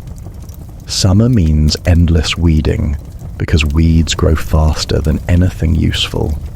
You're constantly pulling up unwanted plants, your fingernails caked with dirt, your back protesting from bending, watering when rain doesn't come, hauling bucket after bucket from your indoor supply to keep things alive, fighting off pests, picking caterpillars off leaves and crushing them, trying to protect cabbages from rabbits with fencing made from woven branches. Autumn means harvesting what succeeded and preparing the garden for winter, pulling up plants, cutting back dead growth, spreading it over the soil to rot down, saving seeds from the best plants for next year's crop, drying them carefully and storing them in pouches, feeling simultaneously satisfied with what you've managed to grow and disappointed it isn't more. Winter means your garden is just a muddy patch of nothing, but you're already planning next year, thinking about what to plant where, what to try differently, what failed experiments to abandon. The garden is never quite good enough, but it's essential to your survival, providing food and medicine that you couldn't afford to buy or reliably forage. The trees around your hut and throughout the village are resources you monitor constantly. The willow by the stream provides bark for pain remedies and young shoots for basket weaving. The oak drops acorns that you gather for a terrible flower that's barely edible but filling. The hawthorn hedge provides berries for heart tonics. The elderbush gives flowers for salves and berries for syrup. Every tree has potential uses you've catalogued mentally. You know the annual cycle of each useful plant in your area. When the hawthorn flowers appear in spring, it's time to gather them before they fade. When elderflowers bloom, you have a brief window to collect them while they're fresh. Berries ripen at different times through late summer and autumn. First the early berries, then blackberries, then rose hips and hawthorn. Finally sloes after the first frost. Missing these windows means going without important ingredients. The changing seasons affect the landscape in ways that impact your foraging routes. Spring mud makes certain paths impassable, forcing you to take longer routes. Summer growth obscures paths and makes navigation harder. Autumn leaves cover the ground, hiding plants and making it difficult to spot mushrooms. Winter strips everything bare and limits what's available to dig up roots and collect bark. You've had encounters with wildlife while foraging that range from startling to genuinely frightening. A deer leaping out of bushes right next to you, making you shriek and drop your basket. A badger you nearly stepped on, which made an awful hissing sound and showed its teeth. A fox watching you from a distance, its eyes reflecting in the evening light. Countless birds erupting from hedges when you reach in to pick berries. You've learned to move carefully and make noise to avoid surprises. Insects are constant companions outdoors. Mosquitoes in summer near water, biting your arms and face and leaving itchy welts. Midges swarming in clouds that get in your eyes and mouth. Bees that you're cautious around because stings are painful, and you'd feel ridiculous treating yourself for something so avoidable. Ants crawling up your legs when you kneel to examine low plants. You've developed a tolerance for insect presence, but you don't enjoy it. The physical exertion of foraging is substantial. Walking miles to reach good gathering spots, your wooden shoes clonking and rubbing. Bending and crouching constantly to reach plants, your knees protesting. Carrying heavy baskets of gathered goods back to your hut, the handles cutting into your hands. Climbing to reach tree bark or high berries, your arms shaking with effort. By the time you return home, you're exhausted and still need to process everything you've gathered. Dangerous plants exist alongside useful ones, and you have to be absolutely certain of identification. Hemlock looks similar to some edible plants and will kill you horribly. Certain mushrooms resemble safe varieties, but are deadly poisonous. Berries that look appealing, but cause violent sickness. You've studied these dangerous plants as carefully as the useful ones, memorizing identifying features, teaching yourself to check multiple characteristics before being confident. One mistake could be fatal. You found unusual things while foraging that have nothing to do with plants. Animal bones scattered in clearings, stripped clean and white, the remains of someone's lost tool, rusted and useless. Bits of fabric caught on thorns torn from someone's clothes. Once, disturbingly, a shallow grave that looked recent, which you hurried away from and never mentioned to anyone because involving yourself in mysterious deaths is extremely dangerous. The changing political situation in the broader world occasionally affects your isolated existence in unpredictable ways. Wars you barely understand mean soldiers passing through, which makes everyone nervous, including you.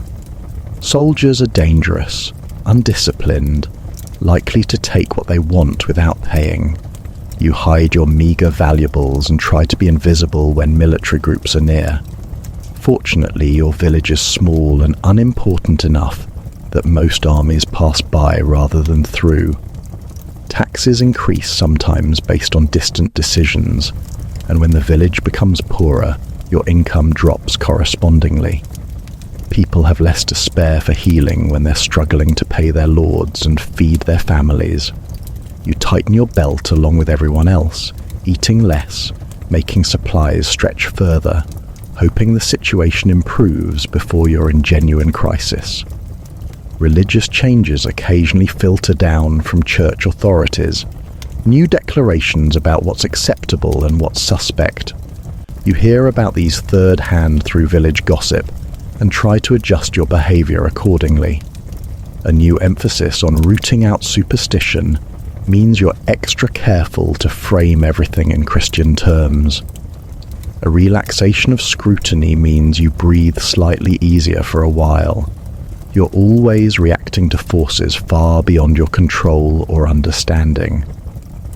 Trade routes opening or closing affect what's available from traveling merchants. Certain herbs that were occasionally available disappear entirely. New items appear that you've never seen before, and you have to decide whether to spend precious coins experimenting with them. The flow of goods is unpredictable, and you can't rely on anything being consistently accessible. Plague years are terrifying, even when the sickness doesn't reach your specific village. You hear reports from travelers about communities devastated by disease, everyone dying or fleeing. You prepare what preventatives you know, useless things like pomanders and herbal sachets that do nothing but make people feel proactive. You pray the sickness passes by and avoid strangers who might carry contagion. The church calendar structures village life and therefore your work. Feast days mean people are busy celebrating and don't visit you. Fast days mean everyone's hungry and irritable and possibly coming to you with complaints caused by inadequate nutrition. Holy days require your attendance at long services that eat into your working time. You resent the imposition while understanding it's necessary for your safety. Births and deaths in the village affect the social dynamics you navigate. A powerful family has a death, and suddenly they're suspicious of everyone, looking for someone to blame. A popular person has a healthy baby, and the general mood improves. People are generous and optimistic. You're not directly involved in these events, but they create the atmosphere you work within. Marriage alliances between important families create new power structures you need to be aware of. Who's allied with whom? Which families are feuding? whose opinion carries more weight now. You don't care about the politics personally, but you need to understand them to avoid accidentally offending someone who can make trouble for you. The rare visits from church officials higher than the village priest create tension throughout the community. Everyone's on their best behaviour, trying to appear properly pious and orthodox. You're especially careful during these times, attending every service, being visible in appropriate ways, making sure there's nothing about your life that could be reported as suspicious. Legal disputes occasionally involve you peripherally. Someone claims their neighbour poisoned their well and demands you testify about whether such a thing is possible. Someone's inheritance is disputed, and you're asked if you treated the deceased and what for. You answer as vaguely as possible, giving factual information without interpretation, trying not to take sides or provide ammunition for either party. The violence that occasionally erupts in village life is disturbing, and you try to stay far from it.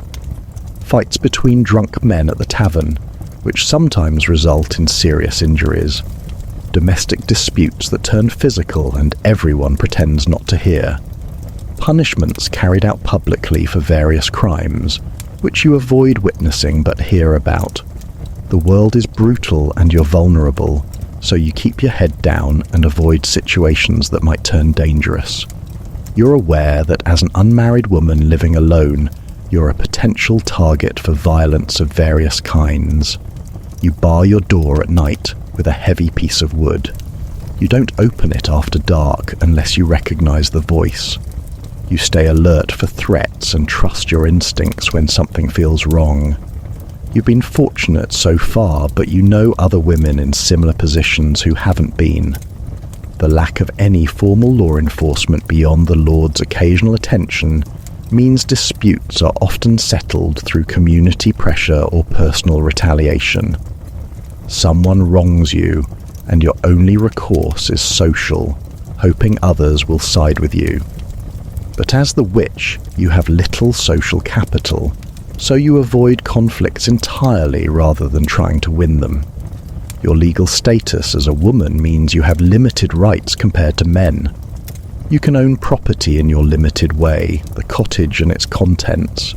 You can make contracts for payment, but you can't represent yourself in serious legal matters. You'd need a male relative or representative. Since you have no family, you're essentially hoping you never need legal representation, because acquiring it would be difficult. The concept of justice in your world is rough and based more on social standing than actual facts. A poor person accusing a rich person of wrongdoing will lose regardless of truth. A woman accusing a man faces an uphill battle. An outsider like you accusing an established community member would be laughed at.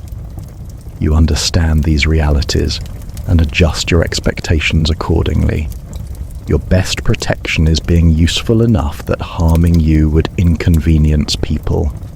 As long as you're the only accessible healer, there's motivation to tolerate your presence. If someone else with medical knowledge moved to the village, your position would become much more precarious. You're aware of this and occasionally worry about it, though there's nothing you can do to prevent it. The tools of your trade are simple and few but essential to your work. Your mortar and pestle are your most important possessions, heavy stone worn smooth from years of use. The mortar has a chip on one side from being dropped before you owned it, and the pestle's grinding surface is uneven from wear. You use them daily, grinding dried herbs to powder, crushing fresh leaves to paste, the rhythmic motion and rough scraping sound as familiar as breathing. Your knife is a basic iron blade with a wooden handle. Sharpened so many times the blade has become thin and flexible. You use it for everything: chopping herbs, cutting cloth, trimming plant roots, digging up stubborn plants, spreading salves, eating your meals. It's never quite sharp enough because you don't have a proper whetstone, just a rough rock you use occasionally. The handle is stained dark from your hands and cracked from drying out near the fire. Your collection of containers is a mixture of clay pots, wooden bowls and cloth bags, none of them matching or particularly good quality. Clay pots are heavy and prone to cracking, and you've got several with cracks that you still use because you can't afford replacements. Wooden bowls absorb whatever's been in them, so the one you use for onions always smells faintly of onion. Cloth bags let fine powders leak out through the weave, leaving dusty marks on your shelf. You have a few pieces of cloth for straining liquids, old rags that were once garments but have been demoted to utility use. They're stained permanently from various preparations, some brown, some green, some an indeterminate murky colour. You rinse them in cold water between uses, but they never come clean, and they've developed a sour smell that you try to ignore. Your cooking pot is iron, heavy and blackened from constant fire exposure.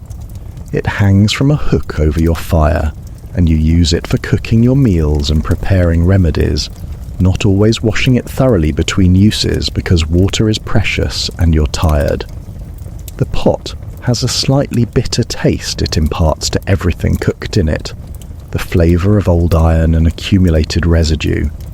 You're used to it, but you notice when you eat food prepared in someone else's pot how much better it tastes.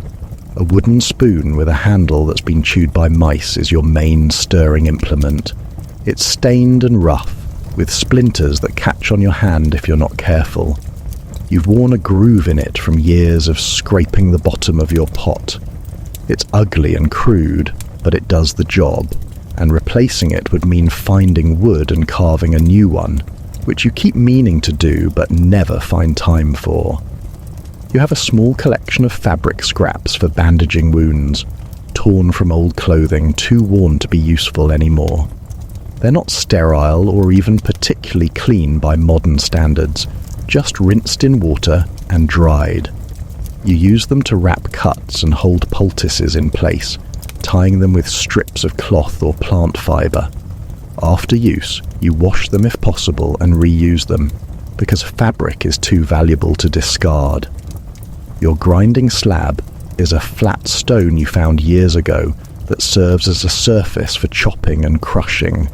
It's permanently stained with plant juices and has developed shallow grooves from knife work.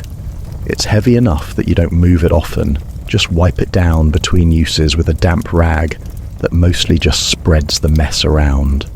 A wooden bucket for water is essential, its handle worn smooth from carrying. The bucket leaks slightly from a crack between the planks, but not enough to be worth replacing. You've learned to walk at a specific pace that minimises sloshing while also getting home before too much water drips out. The bucket lives by your door when not in use, often with a bit of stale water in the bottom that develops a greenish film. You have a needle and thread for repairing your clothes and occasionally stitching up wounds, though you avoid the latter when possible because it's gruesome work. The needle is thick iron, the type used for heavy fabric rather than fine sewing. The thread is rough plant fibre that you twist yourself, and it's not very strong, breaking frequently and requiring knots that leave lumpy seams. A spindle for twisting plant fibres into thread sits in the corner gathering dust, because you only use it when absolutely necessary. Spinning is tedious work that requires time you don't usually have. You spin a bit of nettle fibre occasionally, the fibre's rough and painful on your hands, producing thread that's better than nothing but not actually good. Your fire-making tools are a piece of flint and a steel striker, kept in a small pouch near the fireplace. You've gotten efficient with them, but it still takes multiple strikes to produce sparks, and then careful blowing to turn ember to flame.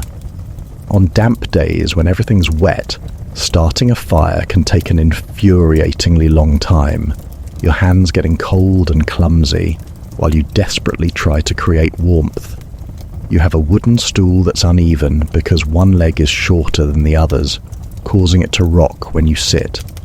You've tried wedging things under the short leg, but they always work loose. You've gotten used to the instability, automatically shifting your weight to maintain balance. It's not comfortable, but it's better than standing or sitting on the floor. A rough blanket made from patched-together pieces of old wool is your main bedding beyond the straw mattress. It's scratchy and thin, inadequate for cold nights. You sleep in your clothes under this blanket, often still cold, wishing you had better. You've thought about trying to make a better blanket, but wool is expensive, and you'd need more sewing skill than you possess. The broom you use for sweeping the floor is just twigs tied to a stick, constantly shedding pieces of itself while failing to adequately clean. Sweeping the dirt floor is futile anyway because it's dirt, but you try periodically to clear out the worst of the debris. The broom leans in a corner, home to spiders that have learned you don't use it often enough to disturb them. Your collection of drying racks is makeshift sticks and branches propped across rafters and wedged into gaps in the walls. They're not elegant, but they hold your herb bundles, and that's all that matters. You've gotten skilled at hanging things securely so they don't fall, though occasionally something comes loose in the night and you wake to find dried plants scattered across your floor. The mental toll of your life is as significant as the physical hardships, though you rarely have the luxury of thinking about it directly. The constant low-level anxiety about your safety and survival creates a baseline of stress that never fully goes away. You wake up worried and go to sleep worried, and the worry flavors everything in between. It's exhausting in a way that's different from physical tiredness, but just as draining. Loneliness is your constant companion, so familiar you've almost stopped recognizing it as loneliness. You exist in a state of social isolation that would break most people, but you've adapted because you have no choice. The silence in your hut becomes normal. Talking to yourself becomes routine. The absence of physical affection, of friendly touch, of someone caring about your well-being becomes just how life is. You've built walls around the parts of yourself that need connection, because feeling that need too sharply would be unbearable. You have no one to share good news with when something positive happens. A remedy that worked particularly well, a successful harvest from your garden, a patient who actually thanked you sincerely. These small victories happen in isolation, and you celebrate them alone, which diminishes their joy. You've learned to find satisfaction in the work itself, rather than in external validation, because validation rarely comes. Similarly, you have no one to comfort you when things go wrong. A remedy that failed, an accusation that frightened you, a patient who died, a day when everything went badly. You process these difficulties alone, sitting in your hut feeling the weight of them, no shoulder to cry on, no one to tell you it will be all right. You've developed a kind of internal resilience born from necessity, but it's brittle, and you can feel it cracking sometimes. The absence of hope for a different future is perhaps the most quietly devastating aspect of your existence. This is your life now, and will be until you die. There's no promotion, no improvement to look forward to, no possibility that things will get significantly better. You'll keep doing this work in these conditions until your body gives out, or you're accused of something that gets you killed. That awareness sits in the back of your mind, a dark knowledge you try not to examine too closely. You occasionally fantasize about escaping, just walking away and starting over somewhere completely different. In these fantasies you have money somehow, and you travel to a city where no one knows you, and you live anonymously doing some kind of work that doesn't involve constant suspicion. But these fantasies are transparently impossible, and thinking about them too much just makes your actual life more depressing, so you shut them down quickly. The lack of intellectual stimulation makes your mind feel dull. You have no books, you can't read anyway, You have no one to have interesting conversations with. Your thoughts circle through the same familiar tracks. Your work, your supplies, your patience, your survival. You sometimes try to remember stories you heard years ago, just to give your mind something different to occupy itself with. But memory is imperfect, and the stories have grown stale from repetition. You've noticed your memory isn't as sharp as it used to be. You forget things you meant to do, lose track of details about past patients, mix up remedies you've made hundreds of times. You tell yourself it's just because you're tired and stressed, but you worry it's a sign of deeper deterioration. Your memory is crucial to your work since you can't write things down, and losing it would mean losing your ability to function.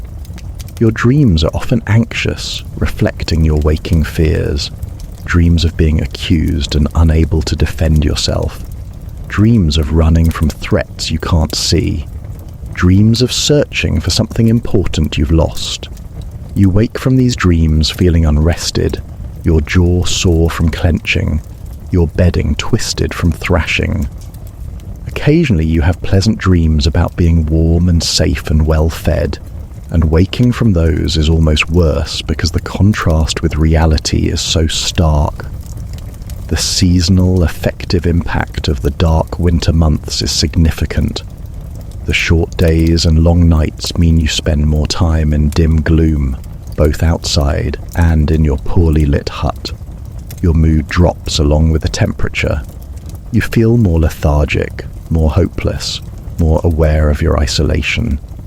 The return of spring light genuinely affects your mental state, lifting your spirits just from having more sunlight. You've developed coping mechanisms for dealing with your difficult life, small rituals that provide structure and comfort, the way you organize your morning tasks in a specific order, the humming you do while grinding herbs, the mental list you run through each night of what you accomplished. These tiny habits create a sense of control in a life that's largely beyond your control. The philosophical questions about meaning and purpose that you sometimes confront in quiet moments are troubling. Why are you doing this? What's the point of continuing to struggle? Is helping people worth the cost to yourself? You don't have good answers. You continue because stopping would mean dying, and your survival instinct is strong even when you're not particularly enjoying surviving. Your relationship with your own body has become purely functional. It's a tool for work rather than something to care for or take pleasure in. You push through pain and exhaustion because you have to. You ignore your body's needs when they conflict with survival requirements. This disconnect means you're often unaware of how bad you feel until you stop moving and notice you're shaking with fatigue or lightheaded from hunger. The religious framework you exist within provides some comfort, but also adds pressure. You believe in God and heaven and hell, and you try to live morally according to those beliefs. But you're also aware that the church views your work with suspicion, and you constantly worry about the spiritual implications of what you do. Are you sinning by practicing healing that some consider ungodly? Will you be punished in the afterlife for your presumption? These worries add to your mental burden. Prayer is one of your few outlets for emotional expression. You pray for safety, for successful remedies, for patience with difficult patients, for forgiveness for your failings. Prayer provides a sense that someone is listening even if no person is. It's a relief to speak your fears and hopes aloud, even if you're not certain anyone hears. The accumulation of small traumas over years has changed you in ways you don't fully recognize. You're more suspicious, more guarded, quicker to assume the worst. You trust no one fully and always keep part of yourself hidden and protected.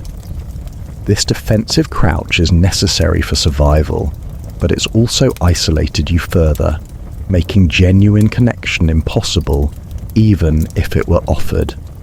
You have occasional moments of genuine contentment, despite everything. A warm day when your joints don't ache, a successful remedy that brings clear relief, the taste of fresh food after weeks of preserved supplies, the satisfaction of a well-organized workspace. These moments are brief but real, small lights in the general gloom of your existence. The end of your story, whenever it comes, is something you think about more as you age. You're not old yet, but you're not young either, and you can feel time passing in your declining energy and increasing aches. You wonder sometimes how your death will happen. Illness, most likely. Some winter sickness that overwhelms your weakened body. Or perhaps an accident while foraging, a fall or an animal attack. Or possibly accusation and execution if the village turns against you. None of these options are appealing. You have no plans for your death because there's no point making them. You own nothing of value to leave to anyone. You have no family to mourn you. Your body will be buried in the churchyard in an unmarked spot and forgotten within weeks. Your hut will be emptied and either occupied by whoever takes over your role or left to decay. The herbs hanging from your rafters will rot. Your tools will be taken by whoever finds use for them. Your entire existence will vanish as if you never lived. This absence of legacy doesn't bother you as much as it might. You've never had the luxury of thinking about posterity or being remembered. You've been too busy surviving. If the work you've done has helped people in the moment, that's enough. You don't need monuments or gratitude beyond payment. You've done what you could with what you had, and that will have to be sufficient. The knowledge you've accumulated will largely die with you unless you find someone to teach. You've made half-hearted attempts, but no one wants to learn badly enough to commit to the life it requires. You don't blame them. Why would anyone choose this isolation and suspicion if they had other options? The herbal knowledge that took you years to acquire will vanish, and people will have to relearn it from scratch or do without. Part of you is bitter about the waste of it. You've spent your adult life building expertise that society needs but doesn't value properly. You've sacrificed normal life, companionship, comfort, security, all to provide a service people can't do without but won't respect. The unfairness of it rankles when you let yourself think about it clearly. You deserved better than this. But another part of you has made peace with how things are. You didn't choose this life from an array of better options. You did what you could with the circumstances you were given. You've survived where others might not have. You've maintained your dignity and your sanity, mostly. You've helped people even when they didn't appreciate it. That's something, even if it's not much. The day-to-day reality of your existence continues regardless of these larger thoughts. You wake up in your cold hut, you start your fire, you eat your porridge, you see your patients, you prepare your remedies, you do your chores, you go to bed tired. Tomorrow will be the same, and the day after, until eventually there are no more tomorrows and someone else's story begins where yours ended. Your advice to any modern person transported into your situation would be blunt and practical. First, lower your expectations dramatically. Everything is harder, dirtier, and more uncomfortable than you can imagine. What you think of as basic necessities don't exist. Accept that immediately, or you'll drive yourself mad with frustration. Second, keep your head down and your mouth shut. The greatest danger isn't the work or the conditions, it's the people around you who can accuse you of wrongdoing. Be useful without being threatening. Be present without being noticed. Master the art of being simultaneously visible and invisible, depending on what's safest at any given moment. Third, develop a strong stomach and a high pain tolerance because you'll need both. You're going to be cold, hungry, uncomfortable, and probably at least a little bit ill most of the time. Complaining doesn't help. You just have to endure it and keep working, because stopping means dying. Fourth, abandon any hope for fairness, comfort, or recognition. Those concepts don't apply to your life. You exist in a brutal world that values you only for your usefulness and will discard you without hesitation if you become inconvenient. Expecting anything else sets you up for constant disappointment. Fifth, find small pleasures where you can, because they're the only relief you'll get. The taste of fresh food, the warmth of a good fire, the satisfaction of work well done, the rare kind word from a patient. These tiny moments are all you have to sustain you emotionally. Learn to appreciate them, or you'll have nothing at all. The hardest part of being a medieval witch isn't any single aspect of the life. It's not the poverty, though that's grinding. It's not the isolation, though that's painful. It's not the fear of accusation, though that's constant. It's not the physical hardship, though that's exhausting. It's the combination of all of these things with no relief, no escape, no hope for improvement. It's the relentlessness of it, day after day, year after year, until you die. Modern people are soft in ways you don't even realize until those comforts are stripped away. You're used to temperature control, abundant food, clean water, medical care, social connection, entertainment, purpose, hope. Remove all of that and replace it with cold, hunger, isolation, fear, and grinding repetitive labor, and most people would break within weeks. You probably wouldn't last a month in medieval witch life before begging to return to your modern existence. The first night in the cold, flea-infested hut would be shocking. The first week of bland, inadequate food would be miserable. The first time you had to dig around in your own waste pit or deal with your monthly cycle with nothing but rags would be disgusting. The first accusation, the first suspicious stare from the priest, the first interaction with a hostile patient would be terrifying. And that's just the beginning. That's before the loneliness really sets in, before the constant anxiety wears you down, before the physical toll of the work breaks your body, before you truly understand that this is your life now, with no way out. The initial shock would fade into the horrible realization that every day will be like this, forever, until you die young from something that would be easily treatable in your own time. The medieval witch life is survival, not living. It's endurance, not enjoyment. It's getting through each day without dying or being killed, accumulating those days into weeks and months and years that blur together into a stretch of time that eventually ends with an unmarked grave and complete erasure from memory. It's a hard life that breaks people down slowly, grinding them into dust just like the herbs in your mortar.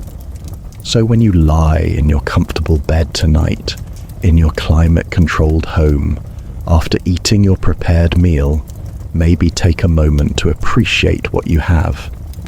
The medieval witch would trade places with you instantly, would consider your problems trivial, would think your life impossibly luxurious.